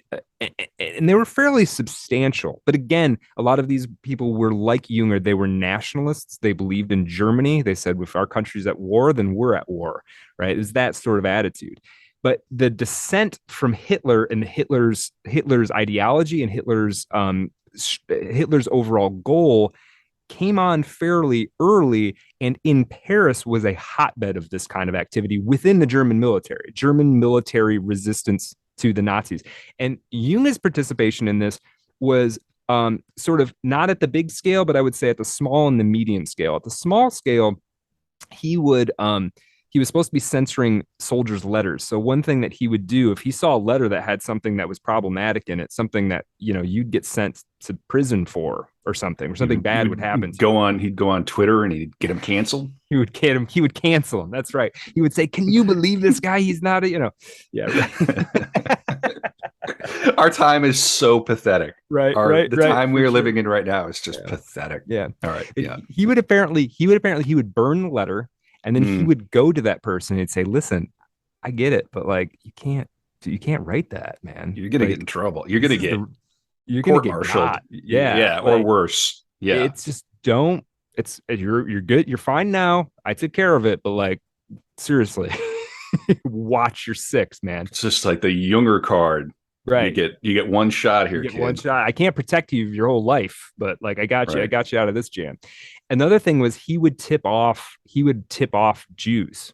So it's not clear exactly what actions he took because it's not like he's writing this down in his diaries, but it's very clear that he helped a number of Jews get out of Paris and then helped protect a number of others. He also intercepted. There were apparently a number of times where there was French resistance activities that he was able to protect from the knowledge of the German military and particularly the Gestapo. So he's sort of almost like traitorous. He's a traitor against the Nazis, right? Mm-hmm. But a lot of the German, so that's the small scale stuff he's doing. Not small necessarily in impact on individual life. And his wife and his children are along with him for the ride. No, he is. They're back in Hanover. Okay. Yeah. All right. So. Well, his son. That makes sense. His one son is fighting in World War II. Sure. Okay. Yeah, and I'm going to tell you a little bit about his fate. It's kind of messed up. But so that was a sort of small scale protecting individual German soldiers who would have been who were saying things that needed to be censored, protecting some amount of Jews, and protecting some degree of the French resistance. Now, the medium scale is he was sent by this General Spandau, I think his name is. Spandau. S-P-A-N. Not Spandau. It's got to end with an L. Oh, okay. I think Spandau, something like Spandau. that. So he gets sent by this guy to the Eastern Front at one point to sort of take the temperature of the German officers to see, like, hey, how do they feel about Hitler over there? Like, can you go and check things out and just report back and let me know, like, is it? It's like a bunch of high school girls, junior high girls. Right? Does he like me? Do you like Hitler? Is he cold? Are they hot? Ooh, I don't know. Ooh, Hitler didn't send me. I'm asking for myself. I want to know. Do you like Hitler? Right. Check box. Yes. Check box. No. Little bracelets, little bangles.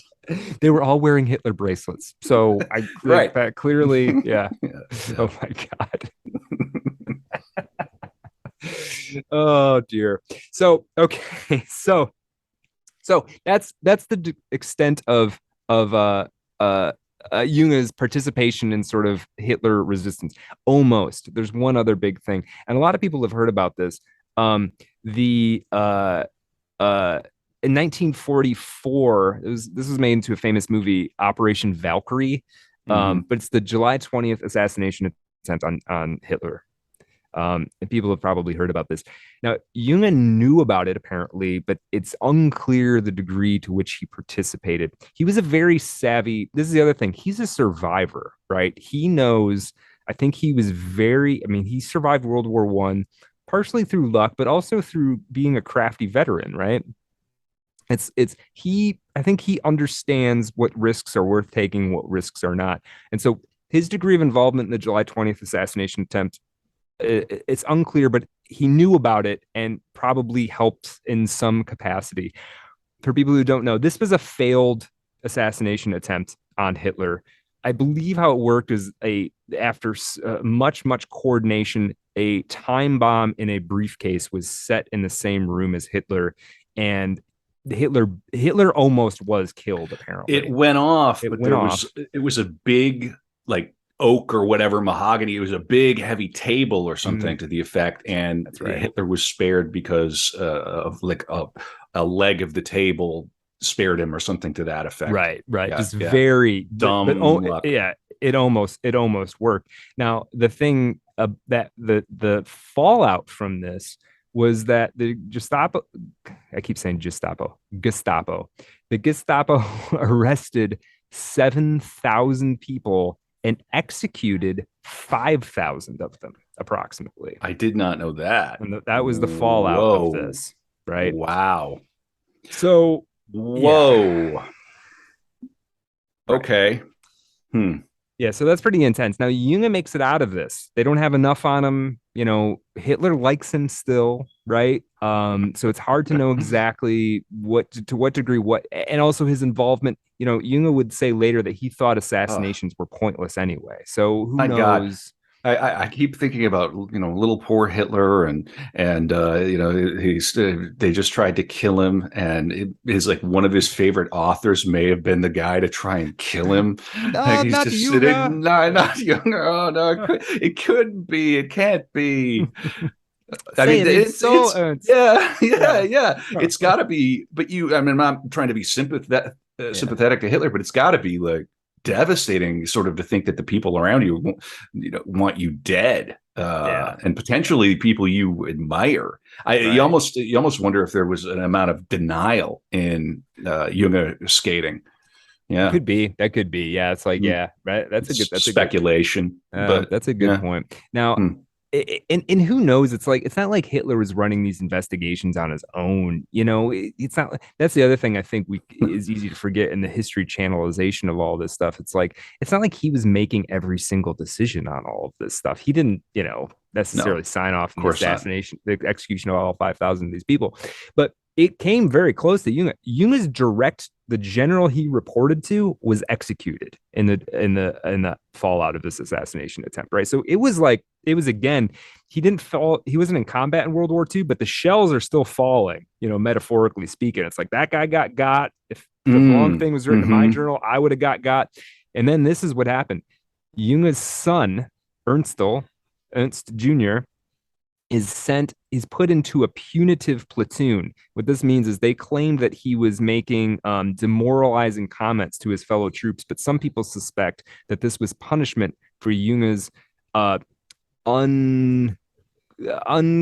indetermined participation in the assassination attempt. His son's put in this platoon, and then his son, they send him on suicide missions because these guys are guys who've broken the rules. He's sent to Italy, and he dies on the marble cliffs of Carrera.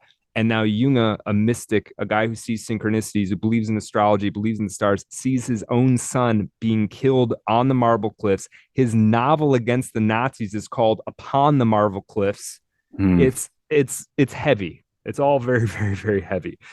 And this is where Jung's dissolution with modernity, the 20th century, war, violence. This is where it all starts to happen, because not only that happens, his son is killed, but he goes back to Hanover, and Hanover, because Germany lost, is flattened.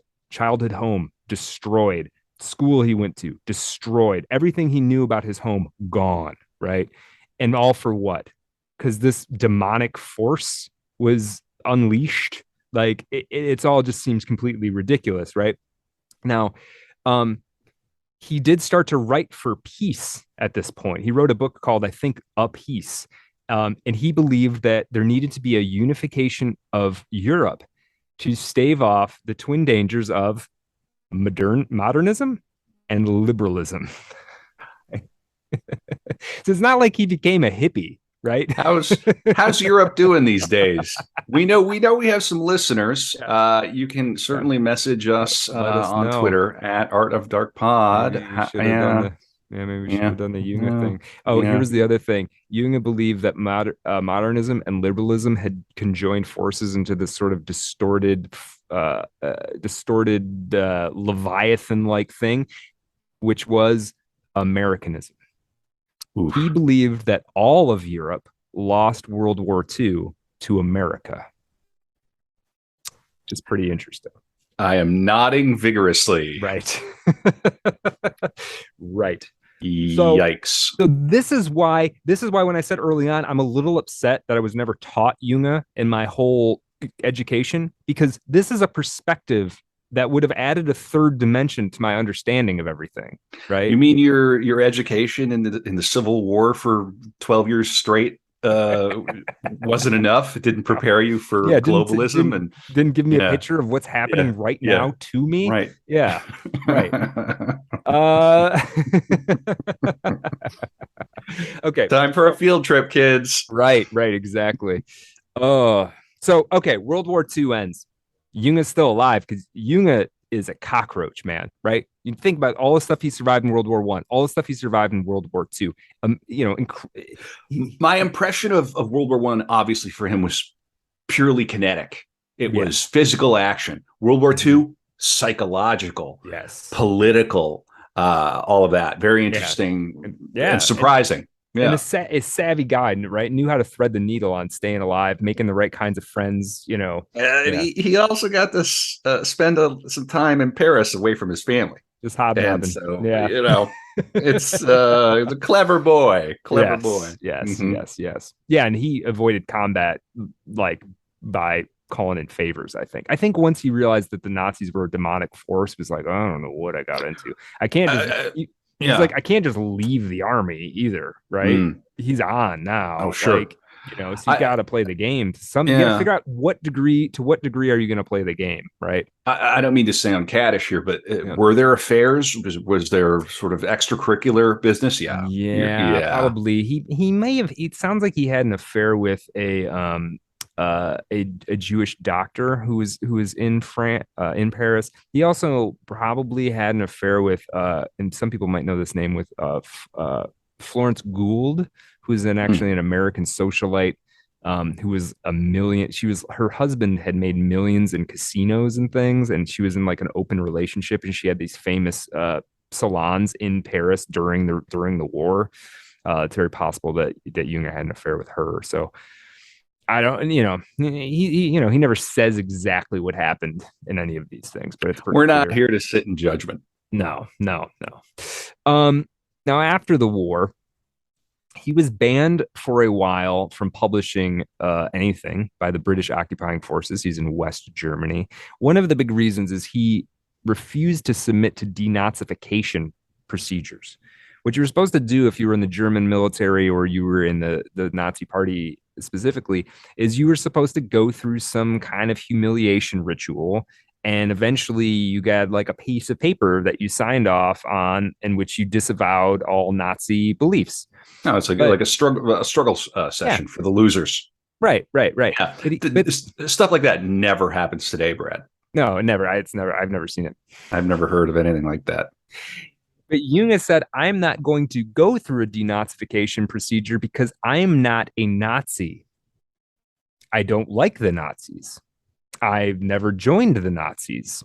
So I'm not going to denazify because that's your thing. It's not my thing. This isn't something that I have to go through. You apparently think I do, but it doesn't matter. That doesn't matter to me. And this is actually, weirdly enough, where I I already respected him at this point in the biography. This is a spot I hit where I was like, wow, because that would have been really easy to just be like, all right, what do I got to do? Just sign this thing? Okay, fine. And But just no, go through the movements, sit in the meetings, right, listen to the consultants. right, because to I sign can't a even thing, imagine anything like that happening now. right, it's impossible, right? Because this is the thing: to sign a thing that says I am no longer a Nazi means that you used to be a Nazi. And if Right. you weren't, then you're lying to yourself and everybody else when you sign the thing, Right. right? And it's this sort of whitewashing the entirety of the German people and the Right, entirety of the Wehrmacht as Nazis, right, even though the Nazis were specifically the party. right, right, Mm, right, exactly. And so mm. this is a very interesting period. Now, because of all of this, he's not published for a while. He ends up kind of getting largely ignored by Germany. I mean, he was a famous name. He's like a household name before World War II. And from the 50s to the 80s, he's sort of forgotten about in Germany, except for amongst the intelligentsia, right? And people in other countries would still sort of celebrate him, but he gets kind of forgotten because they don't know where to position him exactly. He's an arch conservative, but he's not a Nazi. And he doesn't sit comfortably anywhere, Just right? put them in true crime. Right. Right. Right. But You're going to do numbers. let me give you a description of Jung at this point. And comes from the writer Stuart Hood, who would translate the book On the Marble Cliffs into English in the 1950s. So he meets Jung in the early 1950s. So roughly, this is the picture of Jung after World War II, let's say. I came away with a sense of having confronted an enigma. Here was a gifted writer who claimed to aim at the classical simplicity and clarity of the best French writing and could yet produce passages steeped in cloudy romanticism. A man who had detailed expert scientific knowledge about insects, fish, snakes, flora, alongside a marked interest in the mystical. He found it significant, he said, that his elder son, killed in Italy, had fallen in fighting around the marble cliffs of Carrara. When I came to read his diaries of the war years dealing with the time he spent in Paris and a city and culture he loved, I was struck once more by his fastidiousness, his constant search for the strange, the rare, the exquisite. Whether it was a print bought from a bookstall by the Seine, a flower bought for a cultured Frenchwoman, an encounter among the intellectuals of Paris with fine minds and fine tastes and dubious politics, there is in his description of these times a kind of dandyism. He is in Baudelaire's sense of the word a flaneur who aestheticizes horror, whether they be the bombs falling on the outskirts of Paris or the description of the execution of a young German deserter. In such set pieces, the latter is an astonishing piece of writing. There is something fascinating and repulsive that can only be described as snake-like. Yet at the same time, he was engaged in the dangerous business of collecting and storing in a safe place what he called capricos. I don't know what that is exactly. Evidence of horrors perpetuated by the Nazis. He was an anti-Nazi. His was an anti-Nazism that sprang from the aristocratic fastidiousness, which is in itself paradoxical. For he is no aristocrat, but the son of an apothecary with a shop in Hanover, who embraced the codes of honor of a military caste while asserting that he was a man of letters. So Hmm. Jünger this is the other thing I love about him. Jünger defines what he is, right? Like he doesn't never in his life does he get pigeonholed as anything. He's a mystic. He's a scientific, extremely rationally minded person. He's a war hero. He's a very good writer on the scent. He's a poet, really. He's all of these things. He doesn't see any contradictions in any of it. And in fact, one thing he would stress time and time and again in his writing over his 50 books is this thing that he would refer to as stereoscopic vision. And what stereoscopic vision is for him, it's he describes it really well in this letter. Let me see if I can find it. He wrote this letter called A Letter to the Man in the Moon, where he talks about this thing.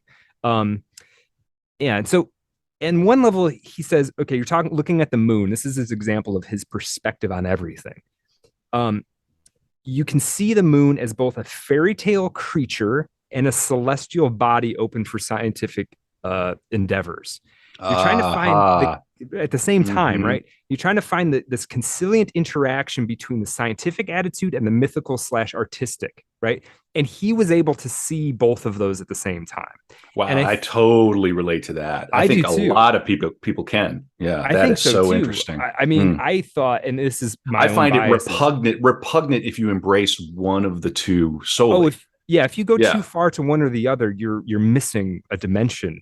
It's Yeah, like like Neil deGrasse Tyson on one side, and then the sort of hippie neo-pagan total thing on the other side. It's like there has to be, for my taste, me there too, has to me be too. some sort of syncretic Yeah, appreciation, especially knowing everything that we know about the world. But one sans the other, I right. think it's just disastrous. Right. I absolutely agree. And Jünger could not stress this enough. And you see it in his writing, how beautifully and masterfully this can be pulled off. Like he's exceptional at this because he does have that scientific mind, right? He does have the insect. He believed one of the reasons he liked collecting insects and organizing them, right? And the one hand, this sounds like this slightly autistic thing to do, to just organize things. I want to Hmm. put everything in their columns and their rows and their blah blah blah blah blah blah blah, right?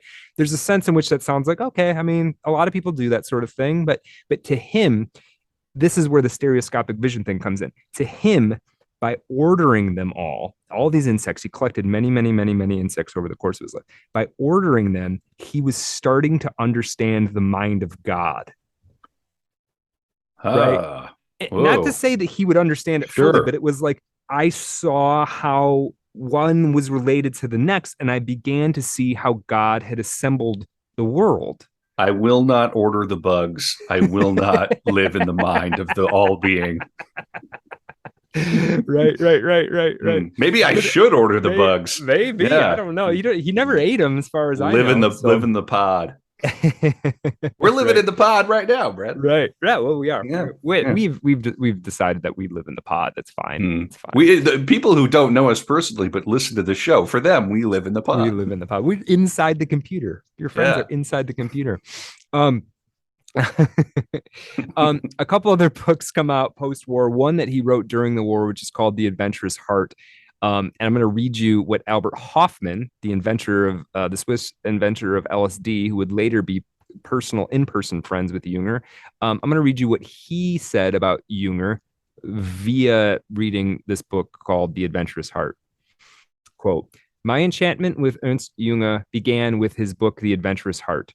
Again and again in the last 40 years, I have taken up this book. Here more than ever, and themes that weigh more lightly and lie closer to me than war and a new type of human being, the other books that Jünger had written about previously, the beauty and magic of Jünger's prose was open to me. Descriptions of flowers, of dreams, of solitary walks, thoughts about chance, the future, colors, and about other themes that have direct relation to our personal lives. Everywhere in his prose, the miracle of creation became evident in the precise description of the surfaces and in translucence of the depths and the uniqueness and the imperishable in every human being was touched upon. No other writer has thus opened my eyes. And the reason I wanted to Wow. read that It's high was praise. it is a high praise. The reason I Mm. wanted to read that is this is also the guy who wrote Storm of Steel, right? This is the Mm-hmm. guy who wrote the reportage, the cold blooded, like shooting people in the face reportage of Storm of Steel. Also earned this incredible praise from Albert Hoffman, who's not an artist, but is a brilliant mind, right? One of the people who also created the 20th century in a lot of ways. I just think it's interesting to try and hold these two Jungers in your head.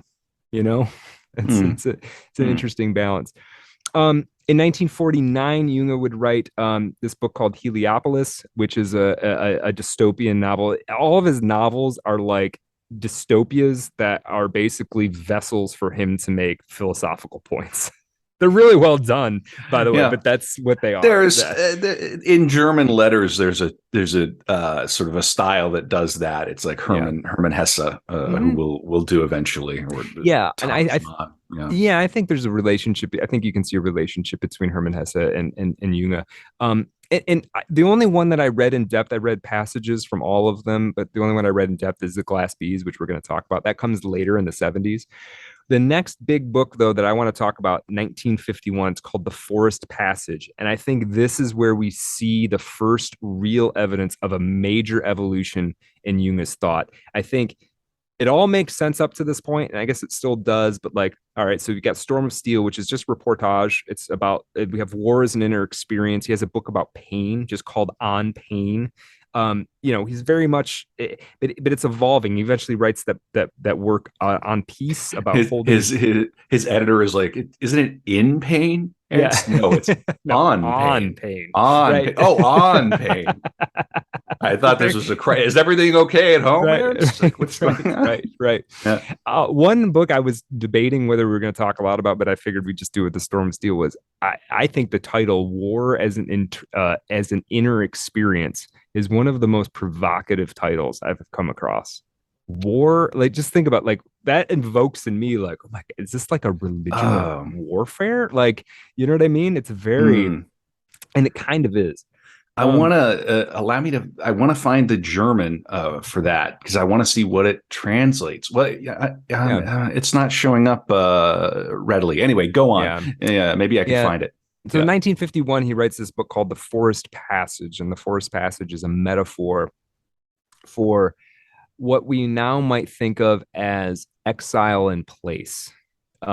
This is how do you it's about becoming something that he calls the forest rebel, because you have to remember he was enchanted by modernity and then saw it full face. He like saw Cthulhu and then said no. We can't do that. This is bad. This is a problem. He saw the tank coming over the hill and it didn't just crush his friends, it crushed humanity.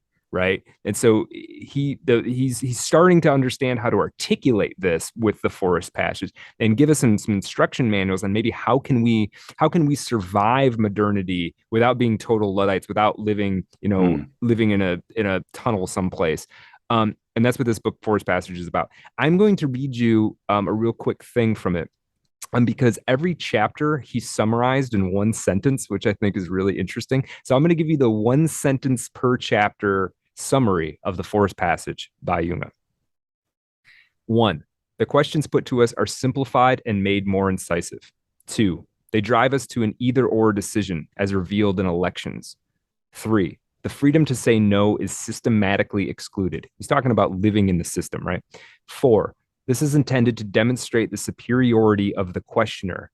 And 5, it turns a nay into a venture that only 1 in 100 will dare. 6, the arena for this venture is strategically ill-chosen. 7, this is no objection to its ethical significance. 8, the Forest Passage is freedom's new answer. 9, free men are powerful, even in tiny minorities. 10, our present epoch is poor in great men, but it brings figures to the light. 11, the danger leads to the formation of small elites. 12, the figures of the worker and the unknown soldier are joined by a third, the forest rebel. 13, fear. 14, can be conquered by the individual. 15, once he realizes his power. 16, the Forest Passage as free action in the face of catastrophe. 17, is independent of the foreground political technicalities and their groupings. 18, it does not contradict the development. 19, but brings freedom into it through the decisions of the individual. 20, in the Forest Passage, there is a meeting of man with himself in his undivided and indestructible substance. 21, this meeting banishes the fear of death. 22, even the churches can only lend a hand here. 22, since man stands alone in his choices. 23, the theologian may be able to make his situation clear to him. 25, but cannot deliver him from it.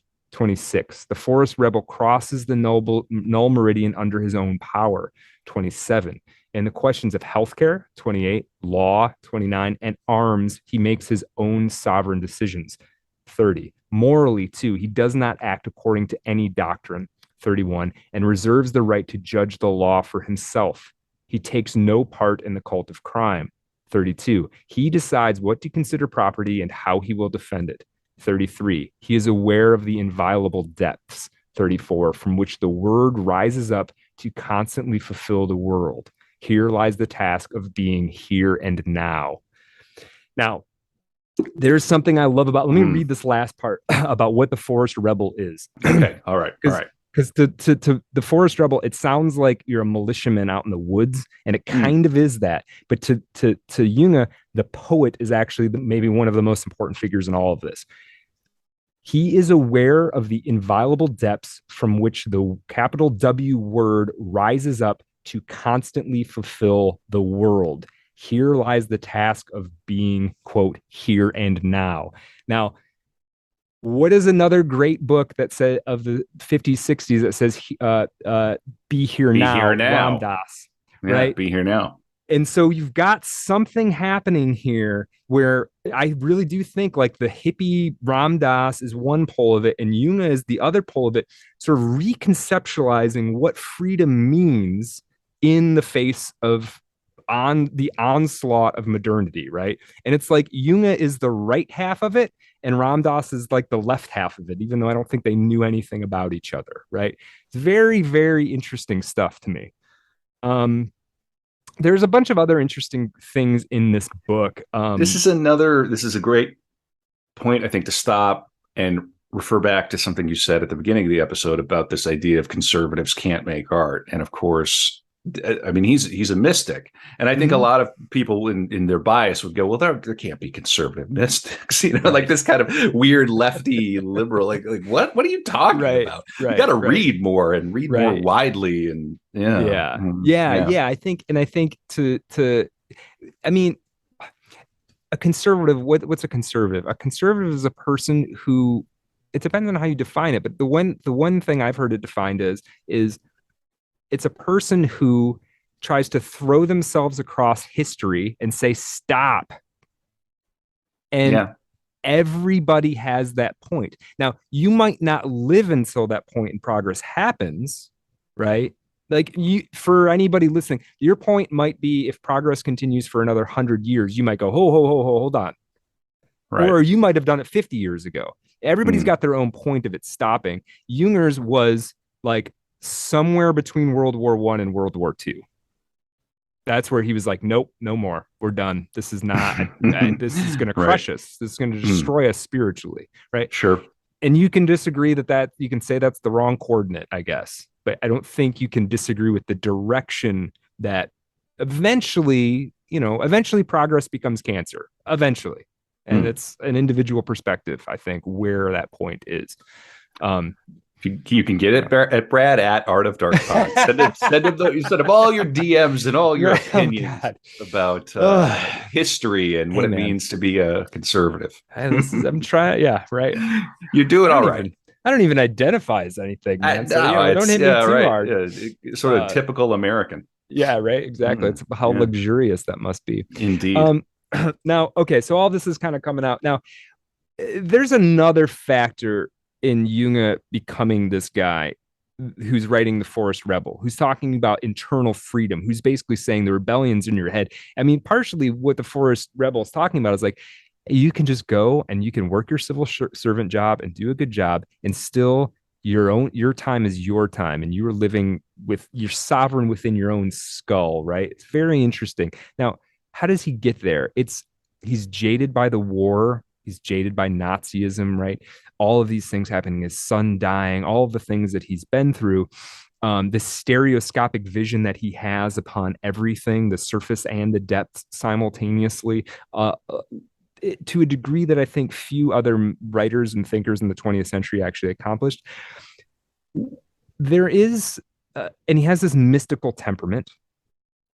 He records in his diaries, he records many encounters with snakes, both real and dreamed, ones he sees carved in museums. He believed the snakes embodied life and death, good and evil. So his spirit animal, if you will, to use a modern parlance, is the snake, I would say.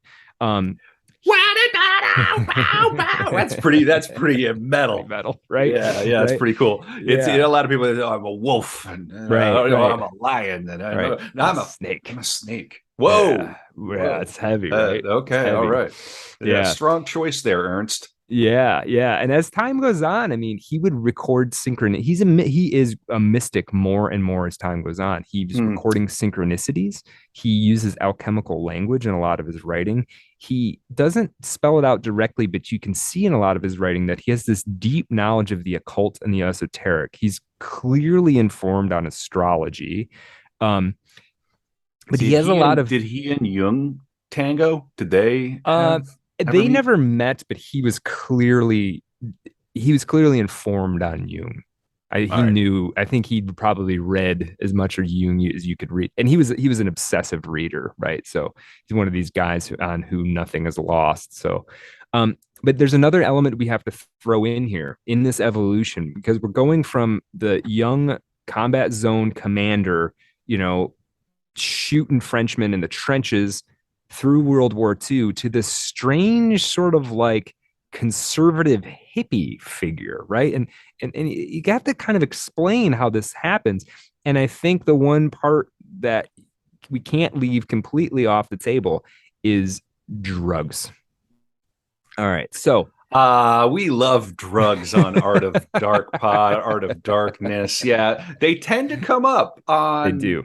They every do. single Yeah. episode. Yeah. I hope we're not talking about heroin, the No, sworn no. So enemy of the he would pod. he would play with opium a little bit, Hmm. experiment with it a little bit. He'd had morphine obviously as treatment for his insane war wounds. I mean, that's not Yeah, right. recreational exactly. You Sure. know, he's got a shrapnel ball in your leg, taking Don't mind morphine. if I do. Right. Yeah, exactly. You're Let's gonna go. now like they hook you, Hmm. you hit that button, man. It'll give me a little Hmm. more.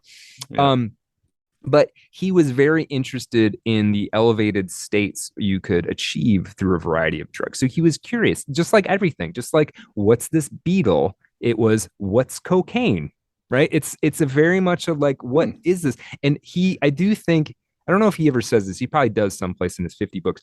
I got the sense that he felt like you could pick any point at which to under any point was a fractal of everything. So if you understood Ah, any one thing, you could use right. that to understand everything, right? And I think for him to ignore drugs was it would be like you just can't ignore it. It would be like not using a letter on the keyboard or something. Like how are you going to understand Yeah, it reality? is. Now that I think about it, try imagining, yeah, navigating the 60s and the 70s without you, at the very least, you had to have an opinion about it. Right. It Right. was a cultural force at the time. Absolutely. Absolutely. Yeah. Now, we're going to talk about the fact we're going to give a blow by blow of him dropping acid with Albert Hoffman in 1951, right? We're going to talk all about that. But Blow by I, blow is cocaine. Trip by trip is trip by acid. trip. Yeah, that's right. Yeah. That's right. So that's in the After Dark. So join us at patreon.com/art of dark pod. $3 a month as your it gets you in the door. You can listen to our 20 We're to 30 minute After Dark episodes. we're cracking into hour 3 here. Yeah. We go long. We research these episodes. Our time is a gift to you, but if you choose to support the pod, we greatly appreciate it. Yes, yes, yes. And it's worth it. I think it's worth it. I think we've We had make it worth it. a number of people tell us that the After Dark is worth it. So, um, uh, now 1970, I'm skipping ahead here, obviously. And I'm gonna go I backtrack a little bit, but I just got to but stop and say like the Beatles were happening, and this guy is like yeah. still writing and still trucking around. It's Mhm. just like and he would live to what, another 40 years or Yeah, I mean, another, yeah, I'm talking about the 70s. He lives into the 90s. So, he's yeah, another 20 30 some odd 30 years from years. there. Yeah, yeah, Yeah, yeah, basically crazy. 30 years. Yeah. Hmm. Right, crazy, right? Yeah. In the 70s, he writes a book. I'm going to mispronounce it. In English, it's called Approaches or Approximations, Drugs and Intoxicants. In German, it's called Anachrangen, Drogen und Rausch, which I Okay. think approximations, right? Yeah. Drugs and I think Rausch is high Is smoke. smoke. Okay. Rauch is smoke. Okay. But yeah, yeah. So, What's the English title? drugs and intoxicants, I think. Rauch might also be a synonym, Yeah. or it might have multiple meanings. He wanted to Yeah. call it in English. I think he wanted to call it drugs and ecstasy. So anyway, Huh. this book I'm gonna look is it up. I want to make sure I'm Very not getting it wrong. Yeah, go ahead. sure. This book is I very mean, difficult to smoke. get your hands on. I did find an English translation online. You literally, I don't even think you can buy an Oh, English yo, copy of the English translation. we're on so many lists from this show. Just deep in the dark internet, looking up a former Right. German World War II Sure. veteran's His book on writings on drugs. drugs. Yeah, right, right. Our agents are like, oh, these guys Oh boy. So better not slip. I didn't this book is actually incredible. Like if we weren't even doing this as a subject, I would casually recommend this book to somebody in conversation. It's fat. It's got this circulum ambulatory where you're walking around the subject, right? And I'm sort not of going to like, start correcting your English on don't this do that. pod. I just Yeah. can't get that one out of my mouth for some Yeah, reason. no, that one's a tough one. That's one you can say 10 times as like an Yeah, acting warm up. right, right. Circumambulatory. Yeah, There you go. your You got eyes it. kind of twitch. Right. No, I'm not trying to show you up. I just think it's funny.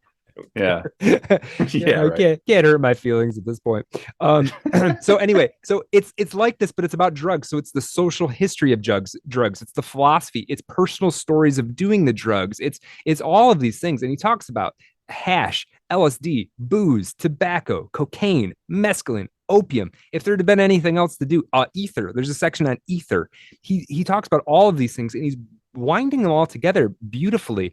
And there's one thing that he talks about plants, and I think if he would have been exposed to like the ayahuasca, like ayahuasca wasn't really a thing known to Europeans at this point, really. So it's not something he participated in, but it was very interesting for me to read this bit he had about plants, where I think he's talking about plant spirits, but doesn't quite have the concept ready at hand. He doesn't have it as a reference, but this is what he's trying to talk about. So this is a quote from this book, Approaches. Initiation. The fact that plants dispense something more than food, something more even than pleasure and healing, forms part of the pre-logical experience. Their veneration is more anonymous than that directed towards animals. Rather than representations of the gods, they are their presuppositions. They can be found everywhere, even in the New Testament, not only in references to bread and olive oil, but also to lilies, the mustard seed, and the fig tree. When we are walking in a forest, we are overflowing with expectation. Everything changes when the ram, the eagle, or the snake appears. Paradise is the original garden. Photosynthesis is the direct absorption of light. On the altiplano of the New World, the coca bush is also the object of worship. Its leaves are offered as a sacrifice, and they are chewed during religious ceremonies. The lesser gods are represented with distended cheeks. They too enjoy the magical leaves. The fact that the gods are offered plants, the way Athena was offered olives, is a reversal of their true attributes. It would seem more appropriate for them to sprout from the lotus, like Brahma, or that they should sail among their flowers, like Lakshmi, the goddess of abundance. Right. So he's drawing all of these references together. Western mythology and things going on in the New World. He has these, and he's got these. It's like he wants to talk about these things in very connected terms, and he does a very good job of it. But sometimes he's just sort of telling a funny story, like the story he has about cannabis. He's a fairly young man. And he's on some kind of trip with his mother, and they're staying at a hotel, and he has come upon some kind of cannabis paste. And he's never done cannabis before. He's like, this is after World War I, but just after. So I think he's like in his early 20s. And he eats this paste and he gets super stoned, right? He's at this hotel with his mom, and he gets so stoned that he like storms out of the room in his pajamas, and he bumps into some people. I think he might even fall down the stairs. And the proprietor of the hotel like calls a doctor, right? And he's like, his mom's there. Wow. Right. Yeah. And he's like, and the doctor's like, did you take something? And he's like trying to figure out what he's going to say, and he blames it on the fact that he ate some carp earlier in the day that he thinks is sour. But I just think it's funny. At this time, he's already written Storm of Steel. He's like this sort of famous writer, and he's a respectable man with medals of honor and things. And he's baked out of his mind trying to come up with a story so that his mom doesn't think that he's stoned. Carp. I just think it's a fish. It's a fish. That was a bad. Yeah. It's a bad fish. Yeah. You took too much, man. You took too much. like I said, we're going to talk more about LSD in the After Dark, but he did have an interesting experience with mescaline. So I'm going to give you a little reading on his thing on mescaline. In those environs, I also felt the distance. I heard a dog howling. It was the wolf of Fenris. From the foam that splashed from his jaws, the Milky Way was born. But here, space did not lack life. It pulsated with expectation. Half of my being breathed empathy, but the sinister predominated. I paced back and forth. I made myself comfortable in the armchair and observed the books. Their spines rose up like towers. I was not conscious of how much energy was concealed here. That they were printed, that they had frontispieces and text was irrelevant. It was the simple reflection, a platonic shadow of a spiritual power. Authorship was a minor loan limited in time. I could not bear to always see phenomenon that way, not even a simple phenomenon. It is good that our perception filters it, that our senses divide it, that the word fixes it. I went to the other room where my son was sitting at the table. He had just finished eating. My wife came through the door with a gesture of a priestess, her hands crossed over her breast. Her smock hung down to the floor. She was standing, it is true, in a dark part of the room, and I saw her attending to her duties and responsibilities, and I also saw the totemic animal of the sun, just as I had seen the books. Everything was in order. All was going well. So I sat there a long time, contemplating the two of them in a silent and peaceful room. Just as previously, the fire was engendered from the snow. Now my power and my confidence flowed. When I reflected on this later, I realized that I had not spoken a single word. Right. So he's having these like quasi. Dad's tripping. What's up with Yeah, Dad? absolutely. Dad's tripping. Wow. Now he saw these things as it's called approaches. He saw these things as an approach to. I mean, later in life, he would say that one of the goals of art was to approach the Godhead. I think he saw these as a way, a path, a potential path towards enlightenment if used properly. Now, he had issues with it. Like the one thing he said, tobacco, like he would differentiate between, and I think most of us do this intuitively. He would differentiate between somebody who's chain smoking cigarettes and somebody who's enjoying a cigar after dinner because it facilitates conversation. Same thing with alcohol. Having a few drinks with your boys and enjoying that spirit, that vitality, that's one thing. Getting drunk on your own, another thing. And he would treat all of the drugs like that, right? I think that was his perspective, is that, and this is where it tied into his perspective on modernity. What modernity does is it takes something like the coca leaf, which you would chew in a ritual fashion, and it didn't overpower you, but it helped you get through your day. It helped you feel closer to nature. What we did is we sucked the cocaine out of it, and then we all became addicts to it. Same thing with tobacco. We, instead of occasionally smoking a cigar, we all smoked a bunch of cigarettes and, killed ourselves of it. And same thing with, same thing with opium. We turned opium into morphine and heroin, sucked all the magic and spirituality out of it. And he's talking about this as a metaphor for what modernity does to everything. Mm-hmm. And I think that's a really interesting point, right? Like, yeah, I mean, drugs are bad. Okay, heroin's, you shouldn't never do heroin, right? Don't do heroin. Don't do heroin. Never do heroin. Yeah, never do heroin. Yeah, he's making a point that, like, yeah, but 200 years ago, smoking an opium pipe might have brought you closer to something that you can't get to anymore. And there's a point there, I think. Drugs are spirituality. They are politics. They are all of these things to lots of different people. They're the devil to some people. So they're very, very loaded substances. So of course they come up on every episode. Yeah. Pretty much. Yeah. Except for the Lovecraft. And he didn't do drugs so hard that it was almost just as bad. Yeah, Lovecraft could have used a little bit. He should have found a vice. A glass of scotch every once in a while probably would have done him well. Yeah. So I think I just think that this is all really interesting stuff, and this book is beautifully done, and you should read it. You're gonna have to just find it on like Internet Archive or whatever. It's called Approaches, Jünger on Drugs and Intoxicants. Wonderful stuff. And I don't just say that because it's about drugs. It's beautifully written, and the approach, is something that always is appeals to me, where it's like it's broken up. It's one paragraph. It's about the symbolism of the moon, and then it's talking about mescaline, and he's tying it all together. It's very well done. This is where I finally break and join you in resenting the fact that Jünger is not published in the English speaking world. I worked in a bookstore and appraised books for a period of time while I was at university. And I like everybody else, like anybody else, I got into Gurdjieff, I got into Huxley, and I may have gotten into some drugs myself. And you have all the classic sort of books on the subject that everybody knows. And this is the first time I've heard of this, and it's a total left turn for me and a shocker.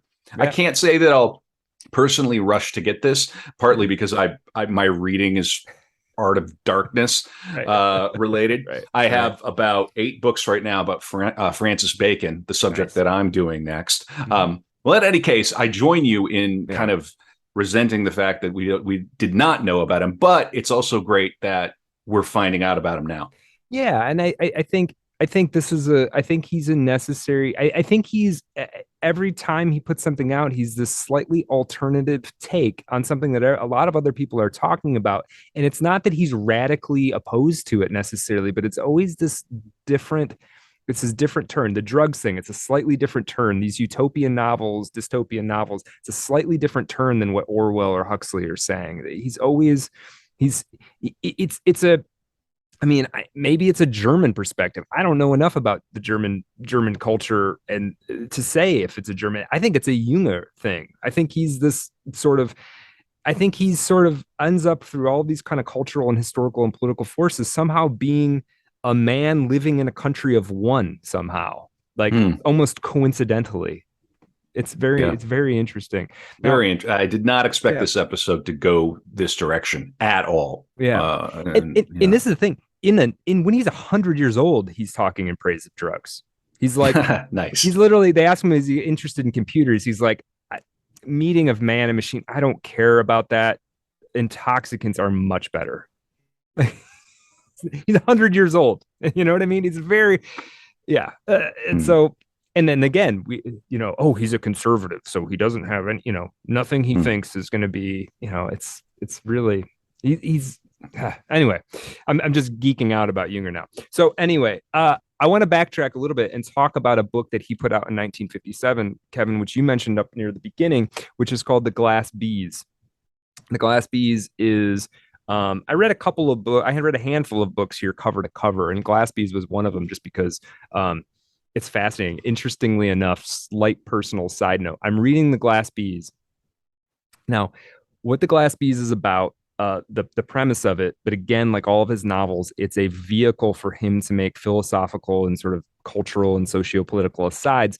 It's about a guy named Captain Richard, who's a war veteran, kind of down on his luck. He didn't make the right friends sort of after the war, and modernity kind of ran him over, right? But he's a smart, capable guy. He just made the wrong decisions. He had the wrong personality type. He didn't fit in. And he gets one more job, possible opportunity to do some kind of ambiguous work for this guy named Zapparoni. Now, Zapparoni is like Elon Musk, Jeff Bezos, Kanye West, the guy that invented Bitcoins. There's all these things rolled into one. He radicalized the automaton industry. He's made an automaton for everything. And it's led into films that star automatons, almost like CGI now. And automatons that take care of every little function that you might want them to take care of. And somehow Captain Richard has gotten an opportunity through like a friend to possibly he thinks maybe be this guy's bodyguard or something. It's not even clear what he's going to do for Zapparoni. But this whole book is all about like, there's a lot of discussion about like the dehumanizing effect of the machine, right? Of the machine of modernism taking over life. And our Captain Richard feels so alienated because when he went to war, they were riding horses. And when he came out, everything was on a friggin' spreadsheet. Like, it doesn't make sense to him. I'm reading this book in line for roller coasters. Like it was very strange, like a huge towering thing of like metal. Uh, It was a very, and I'm in line just like every few seconds I move and I don't know where I'm going exactly. I don't know how long it's going to take. And reading this book is a very surreal experience for me. Um, but let me read you a couple little sections that I just think are quite good. Um, and again, I'm not going to give you. This is just to capture, I think, a couple of the points that that Junger's trying to make. Again, this book is called The Glass Bees, written in was it 1957, which is the year that On the Road came out. So just kind of think about that. Like same exact year these two books come out. mm, This is him talking about Zapparoni. It's first person Captain Richard, the character Captain Richard is talking. Zapparoni's director of public relations had developed a system of indirect reportage which stimulated but never quite satisfied curiosity. A famous person whose face one does not know is generally thought of as being handsome and imposing. A person who is much discussed but whose residence is unknown is suspected of being everywhere. He seems to multiply himself miraculously. A person so powerful that one does not even dare speak of him becomes almost omnipresent, since he dominates our inner life. We imagine that he overhears our conversations and that his eyes rest on us in our closest and most private moments. A name that is only whispered is more powerful than one shouted from the rooftops. All of this Zapparoni knew. On the other hand, he could not ignore publicity completely. This fact introduced mystifying surprises into his propaganda. It was a new system. Okay. So that's just like him, this modern era, this fictionalized modern era that's kind of true and not true at the same time. I want to read this little bit of a long passage on this friend of Captain Richard's called Lorenz. Let's see if I can find it. Yeah, okay. This is sort of before the war or just after the war. So it's a flashback sequence. Or the prime thing is Captain Richard's dissolute, friendless. He's married, but he's one of these guys, Captain Richard, who's like he's reached this thing where he's so sort of self-loathing that he disrespects his wife because his wife loves him. You know what I mean? Like that level of like, how could you love me? yeah, yeah. Like, I right? never He's like, want to belong to a club that would have me as a member. yeah, he's reached that kind of thing. And so he's kind of reflecting back, talking about him and some of his friends. And he starts to realize that the reason he thinks Zapparoni wants him is because Zapparoni will think that Captain Richard is, quote, a man he could steal horses with, which I don't know if that's a German colloquialism or Jung is sort of pretending it's one, but like he thinks he's going to be brought in to do Zapparoni's dirty work. Is basically what Sure. he's starting to think, right? And so he's talking about his old days. Why would somebody think that me, Captain Richard, is somebody who would do the dirty work?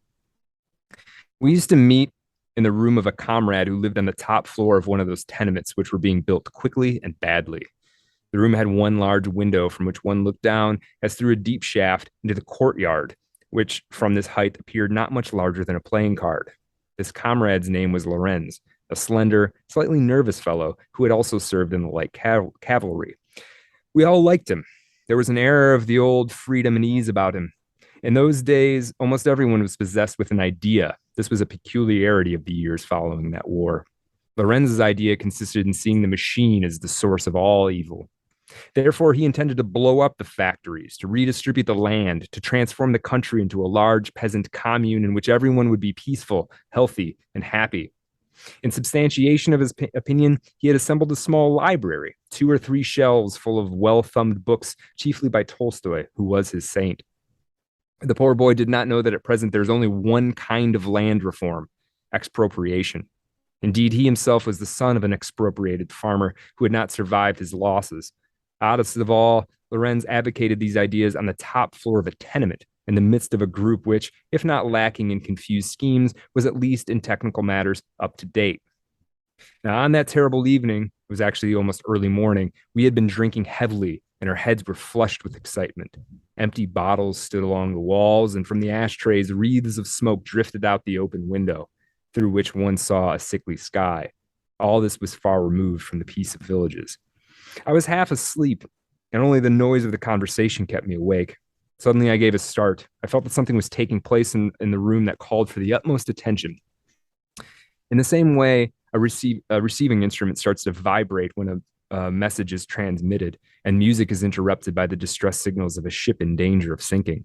My comrades had stopped talking. They were looking at Lorenz, who had risen from his chair in extreme agitation.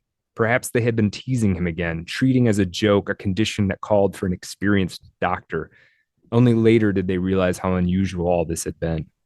Since Lorenz was a teetotaler, it was obvious that he was not drunk, but in a sort of trance. He no longer defended his idea. Instead, he complained about the lack of men of goodwill. His plans could so easily be realized if only such men existed. Our fathers had set an example. It would be so easy to consummate the sacrifice which the times expected from us. Only when it was consummated would the crack which split the world in two be closed. We looked at him, not understanding what he was driving at. At one moment, we felt like spectators of a senseless tirade, at the next, like witnesses to an incantation in which something uncanny flickered up. He became quieter, as if weighing in his mind a particularly convincing phrase. He smiled and repeated, "But it's so easy. I'll show you." Then he shouted, "Long live blank," and just jumped out the window.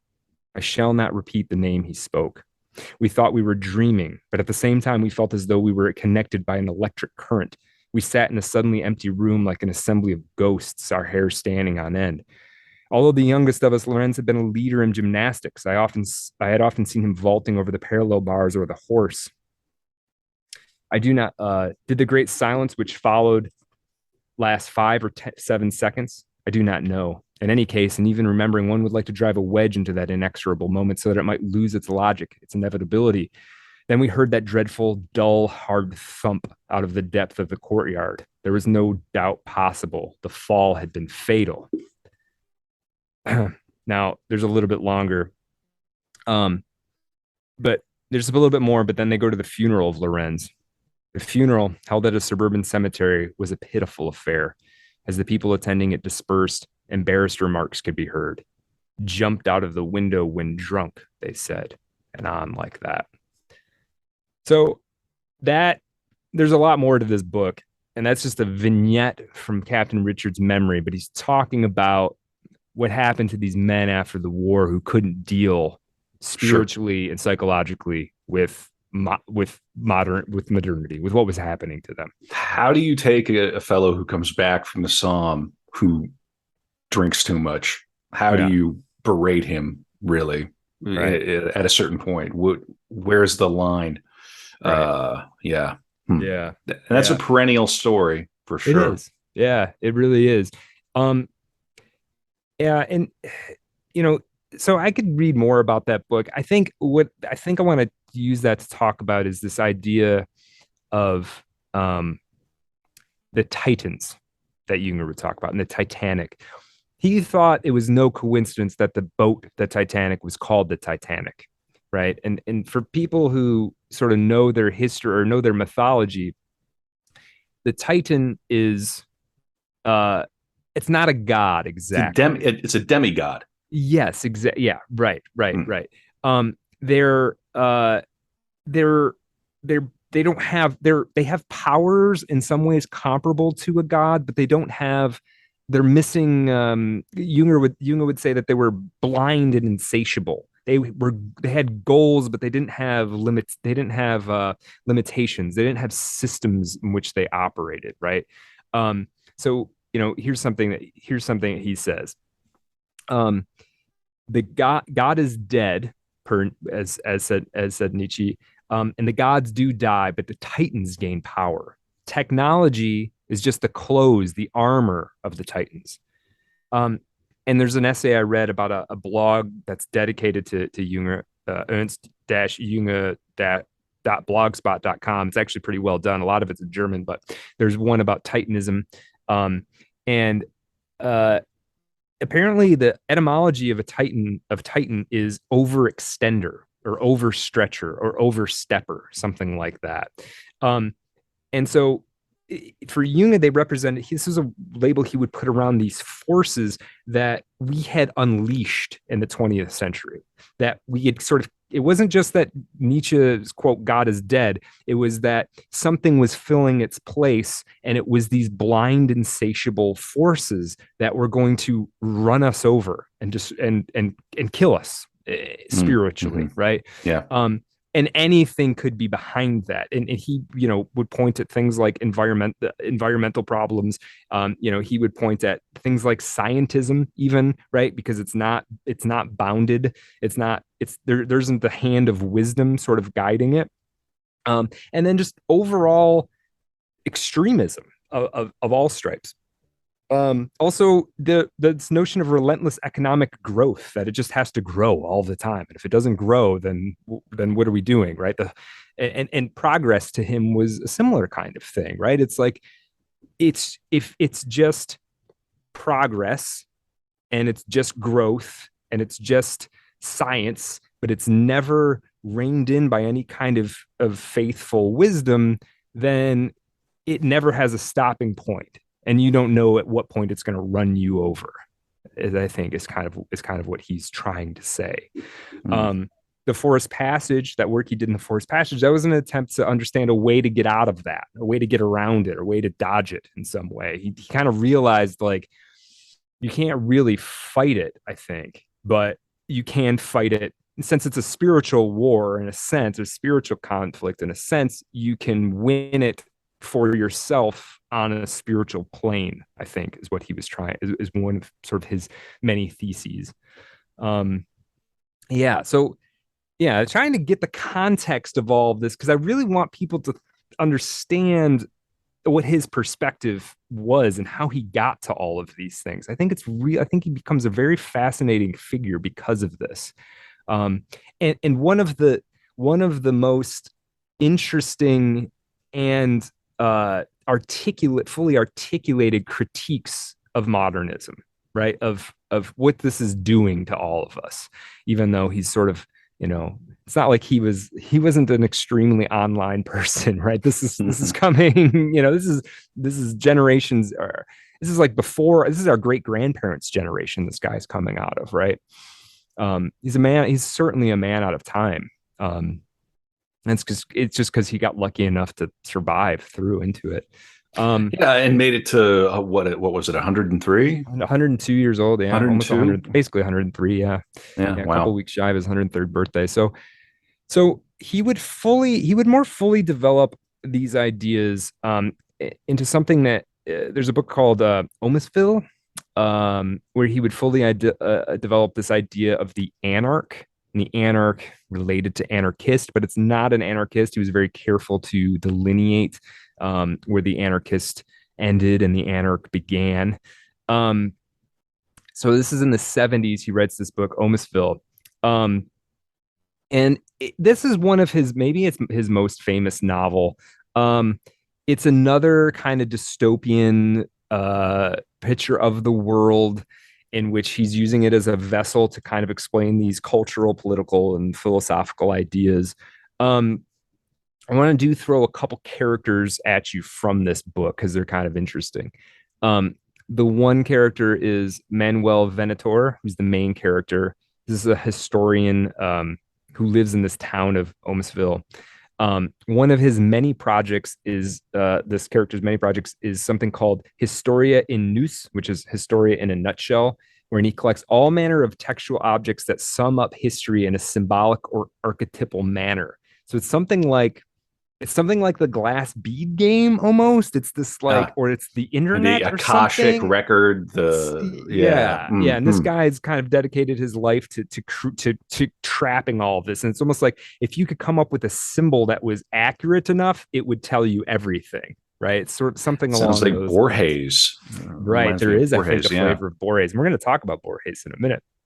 So we're actually sort of approaching the end. I don't know, 102 years, and we're only in his 80th year. It might not feel like it, but we are getting there. So there's a couple of other things that are in this book that we haven't, that are things he likes to talk about or is interested in, Jünger, that we haven't. Let me tell you about a couple other characters, just so you kind of have a sense what this book is.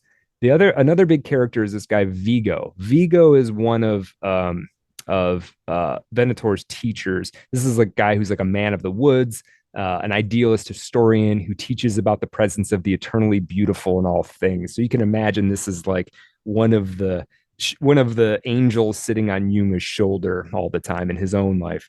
And then you have Venator's other teacher, this guy Bruno, who's a man of the grottos, the archives and the storerooms, who's into computers and organizing things in that fashion.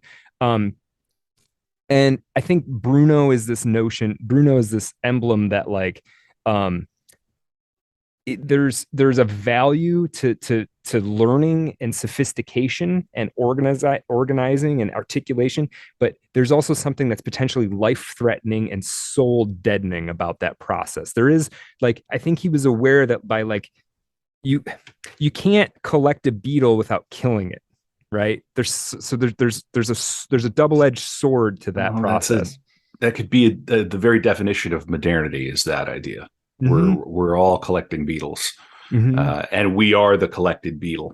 Right. Yeah. And I think Junger was savvy to that even while he's putting a bit pin in the needle, right? I think he understood that was emblematic of that process.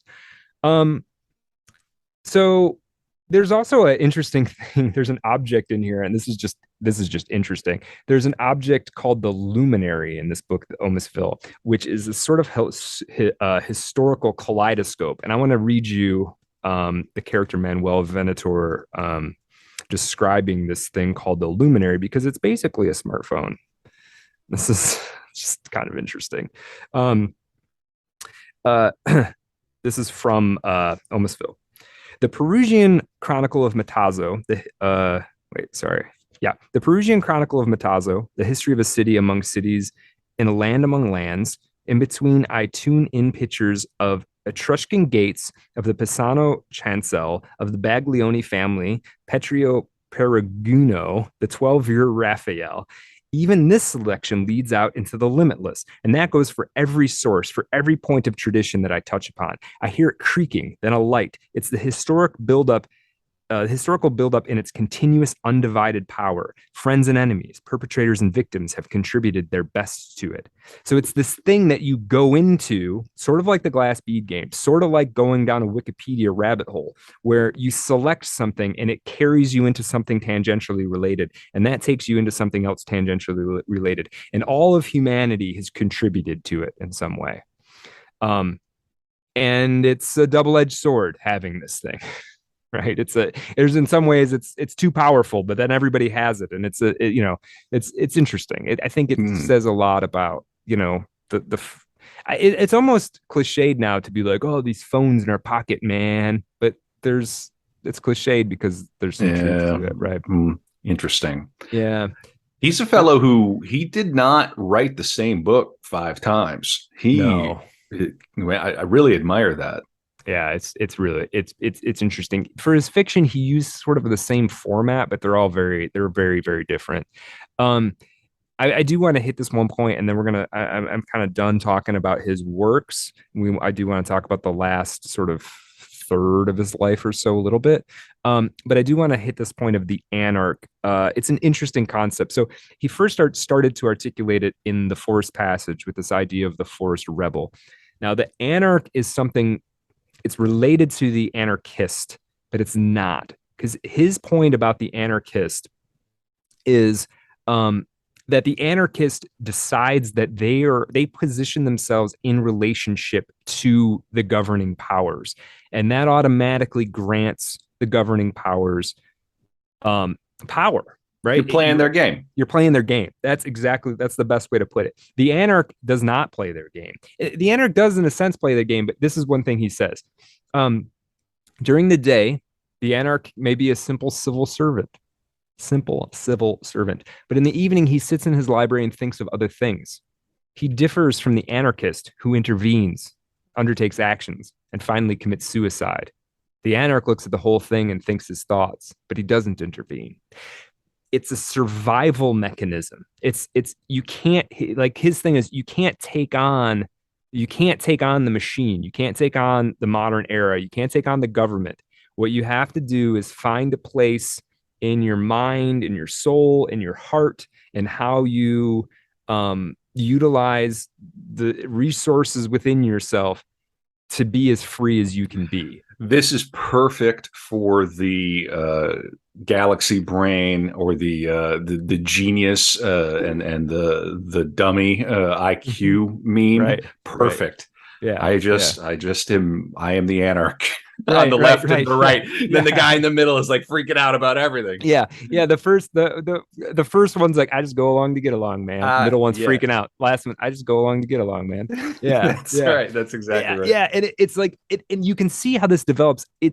This is a man who survived challenges that we can't even comprehend. And this is his advice for achieving spiritual freedom. And it's not cowardice. I think it's real. I think it's realistic. And I think it's also cynical and realistic about political and cultural systems that we're all sort of subject to. And we all think, well, I got to freak out about whatever so-and-so said about what so-and-so. Got so many opinions. Yeah. And Jung is like, well, I collected a beetle and read a book while you were doing that. So right. And spend time with my wife and my son. Right. Yeah. It's like kind of like a German Zen. A little bit. Yeah. This is what I'm saying. This is why I was really stressing that Ram Dass be here now thing earlier. It's like this is the right pole of the be here now thing that Ram Dass. It's very interesting. It's very interesting, and a gap that I think a lot of people have in their understanding of what's possible and what has been written. Yeah, for sure. So that kind of ends what I want to say about his work. I mean, he wrote about so much stuff. I mean, he's got a book about vowels, or not a book. He's got a long essay about vowels. He's got that book about the meaning of pain. He talks about, he's got essays about reintegrating the mythological image back into a culture, destroying itself with abstraction, right? He's got a lot of, he sort of never left anything uncommented upon, right? One thing that I loved is he said that the great artists are essentially magicians, which I think is wonderful. And I do want to read a little bit from the biography again, Ernst Jünger, A Portrait by Leonard Svensson, about something else, Junger's kind of perspectives on art in general. I here make the reservation that a work of art always hides a rest unreachable by any method. Except for its aesthetic quality, a great work of art has another one, a magical quality. Formerly, this was very strong, even dominant, however, declining in the same way as art began to apply rules and laws. All right, something else about art. He's talking about this. This is Jung talking about this guy. I think it's this. Yeah, this character Halder in his book Heliopolis. This is from Heliopolis. According to Halder, a masterwork is the most valuable possession of a household. In the event of a fire, this and only this has to be saved, like the layers of old and the old family portraits. For who, in reality, knew the effect of pictures in working spaces, in the dining room, in the room of a pregnant mother? In them lay the secret of the right measure, bringing forth fecundity and abundance. Then there were pictures whose might was incommensurable to private ownership and whose place was in castles, directed at the welfare of the people. Yet others were meaningful only in churches, and how disheartening it was when you found such items in the museums. Still, how grand it is when pictures become holy, with miraculous power exuding from them. And so this is a man who loved art and who really thought, I think, that art was almost a religious function. It was something that kept value, not monetary value necessarily, but kept the human experience integrated with value, right? Deeply meaningful. So he's one of us in that regard. Yeah, one of us. Maybe hopefully we could be enough to be one of his. Exactly. Yeah. Okay. Many of the artists we do are aspirational. You look at their careers and you kind of try to unlock how did they pull it off. And here's another artist who did not take no for an answer. Yeah. He had his own. I mean, he had his code, and he lived by that. And it's for us to sort of piece it together almost now a little bit. I want to give you a kind of a rundown, and we are sort of coming to the end. I want to give you an overview of some of his later years, 70s and on.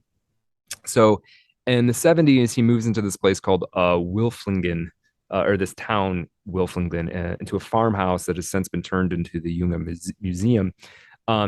He publishes, in the 70s, he publishes that book on drugs.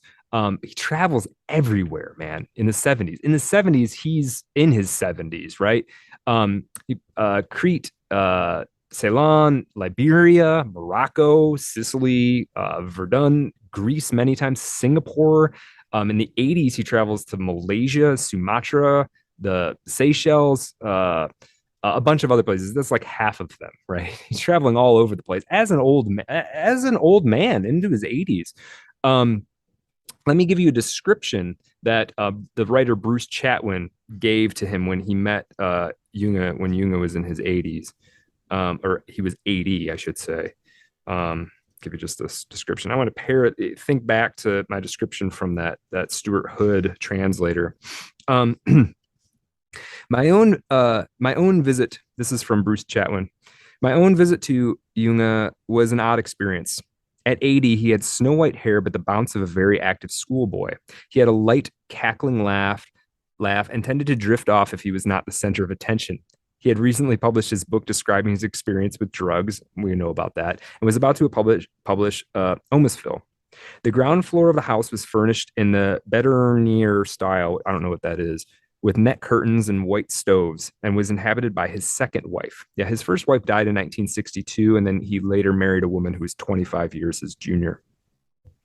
Jünger's own quarters upstairs had the leathery look of a soldier's bunker, with cabinets for beetles on the landing and a sea of memorabilia, fossils, shells, helmets from both wars, skeletons of animals, and a collection of sandglasses. The only piece of machinery he liked were hourglasses. He thought they were metaphorically interesting. Let's see. If I had hoped for more memories of Paris under the occupation in our conversation, I was disappointed. In answer to questions, he simply recited an excerpt from the diary, though occasionally he would rush to the filing cabinet and come back with some piece of justification. So, he's still got a lot of energy, but he's entering his old man phase, as anybody in their 80s would. In 1982, he's finally starting to get re-recognized in Germany. Germany is now sort of like, oh yeah, we've got this guy here living out on the farm who wrote Storm of Steel, and oh my gosh, he's got all these other books. He's awarded how do you say it? Goethe? Goethe. He's awarded the Goethe Prize, which apparently is a huge deal. It's massive. Okay, I don't think there's anything bigger. I mean, you could win the Nobel Prize, I suppose, but right. Within Germany, that's I think as big as it gets, right? And then that same year, he's actually visited by Borges, and Borges loved him. Borges thought Storm of Steel was a masterpiece and loved all, loved. And Borges is multilingual, so he probably was able to read everything in German for all we know. In 1984, Jünger, along with Helmut Kohl, who was the Chancellor of Germany, met with the French President Francois Mitterrand at a Franco-German ceremony of reconciliation. So they brought Jünger was like, we got this guy still. Maybe he can come out. Yeah, right. He's still dignitary. Man of letters and a war hero still. And a war hero. And he was going to shake the hand of the president of France, right? There is a funny story. Apparently, I think it was for this ceremony. It might have been another time he went to visit the president of France. He'd forgotten his passport. Now he's a man well into his 80s, approaching 90. And there'd been a German stamp issued with his face on it, the Ernst Jünger stamp. And he brought these as like a kind of a novelty gift to give the president of France, but he'd forgotten his passport. And so in his travels, he comes to a point where he needed to have his passport, right? Customs or whatever. Sure. And so he shows them the stamp. He's like, this is me. I'm on the stamp. And they're like, yes, we see, Mr. Jünger, that you are indeed on that stamp. Yeah. Wow. So that's pretty crazy. Yeah, he airmailed himself to Mitterrand. Yeah, exactly. Really just a funny. And he had that kind of craftiness. There's always I saw this later interview with him, and there's only one interview with him on that's video. And he's very he's got a certain charm to him. It doesn't fully translate with the language barrier and the age because this interview's happening when he's 100 years old, but he's smoking a cigarette. He's cracking the occasional joke. He's a charming fellow who hasn't been broken down by the insanity of his life. He's found a way. I think he The has found a anarch. way. He's been the anarch to the end, right? He's like, you kind of can't do anything to me anymore because I'm free in here. And I think that's pretty Man, special, I need a little more of that. I need a right? dose of that. Right, I think a right. lot of us do. Yeah, and it's not that it was all there's one sad part. I couldn't find any more information about this, and I'm sure there's some in German. Apparently in 1993, his second son, his remaining son Alexander, who'd become a doctor, apparently he committed suicide. I'm not Oh, sure why. I don't know any more than literally that sentence, but obviously that's not a good thing. yeah. um and then in 1998, like we said, at age 102, the last living person to have the German Pour le Mérite medal, literally the last person with this medal, is high honor. Also, the Goethe Prize, right? You know, um, he passes on, but not before converting to Kevin. Can you guess it? The one true faith. Woo! We got another one. We got one. I literally read that and I was like, "Oh my god, really?" I'm just.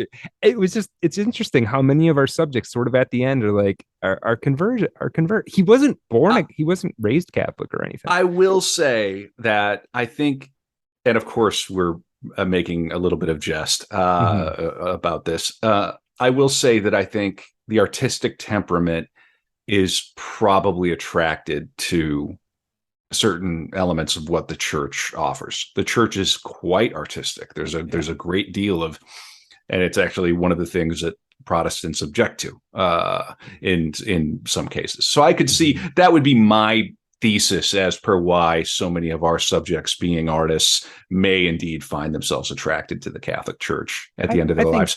I think that's fair. Yeah, I mean, Also, you If need, yeah. wasn't an atheist. He was a. It feels like he was a man exploring all possibilities, I Well, guess. and Yeah. what does the word Catholic mean? Of course, it means Mm. universal or diverse. Yeah. In addition to the point I made about the artistic temperament, I wonder too if it's that our subjects have so many sins they feel like they need the biggest church in the Right. Right. world. Right. Yeah. The only. Yeah. Right. Yeah. Yeah. The only way I'm getting forgiven is I go right to the top. I gotta go Yeah. I right to gotta. Catholicism. I gotta, oof. I gotta make a few calls. Yeah. So, I mean, I hope that serves as a. I hope we feel like we got an idea who this guy is now, and all of that. Fascinating figure for me to dig into for the last few weeks, man. Totally enraptured by this guy. And that is the life of Ernst Jünger, Hmm. Brad. Yeah, And that's that it. is the life That's of it. Ernst Jünger. Yeah. Woo! I learned a 1998. lot. 1998 he died. 1998. Wait, when did Cobain go? I think Ernst, 94. Ernst Jünger outlived Kurt Cobain. I mean, Yeah. holy Yeah. moly. Yeah. It- Yeah. oh, I did not expect this episode to go the ways that it did. Hmm. I really enjoyed it. I think you did a fabulous job of Thanks, man. a banger, a Yeah. straight ahead Art Good. of Darkness episode. You, me, some books, some ideas, some silly jokes. Yeah. Um, and we're in good shape. I think we've Yeah. got to ask the closing question before we do the After Dark, where we're going to talk about Junger on acid with the creator of acid. That's Hmm. only available if you go to patreon.com/art of dark pod. We hope you enjoy the show. Please go 5-star, tell people we're getting places, we're doing numbers, and we want to reach an even bigger audience. Yeah. So that's the fact. Hmm. So Brad, I think you have to ask me the question. Yeah. Yeah, You, I might ask you in return. Yeah. yeah. What do you think Ernst Jünger is doing now if he were alive? If he were still alive, what is Ernst? I think in this case we assume he continued living, so he's like 127 or whatever. There's some conspiracy thread going on right now where they're like, Ernst Jünger is still alive. He's living in Argentina. Right. He's in the bunker. Right. He splits time between the tunnels in Antarctica and Buenos Aires. Well, I loved one thing about him dying. He's 100 years old. He's still like at least occasionally. There's one part of the documentary where he's like at a restaurant with his wife smoking a cigarette. He's 100 years old. They're like, what? You like, can't kill me. No. And you can't even, I couldn't even find out why he died. Like, it's not like there was like a prolonged illness or anything. There's a serious Obi-Wan Kenobi vibe about this dude. Well, so to answer the closing question, obviously I think he's still writing. Yeah. But I wonder what he would be writing about. At this point, he may have felt compelled to write about the internet, to write about technology. Hard to say. If he was alive at his prime now, I don't know, because that turn he lived to be into 1998. The world changed so much with the internet. So I almost feel like he would maybe go into the breach once more and write about that. But he'd definitely be writing. He'd be a wit on the tweeters.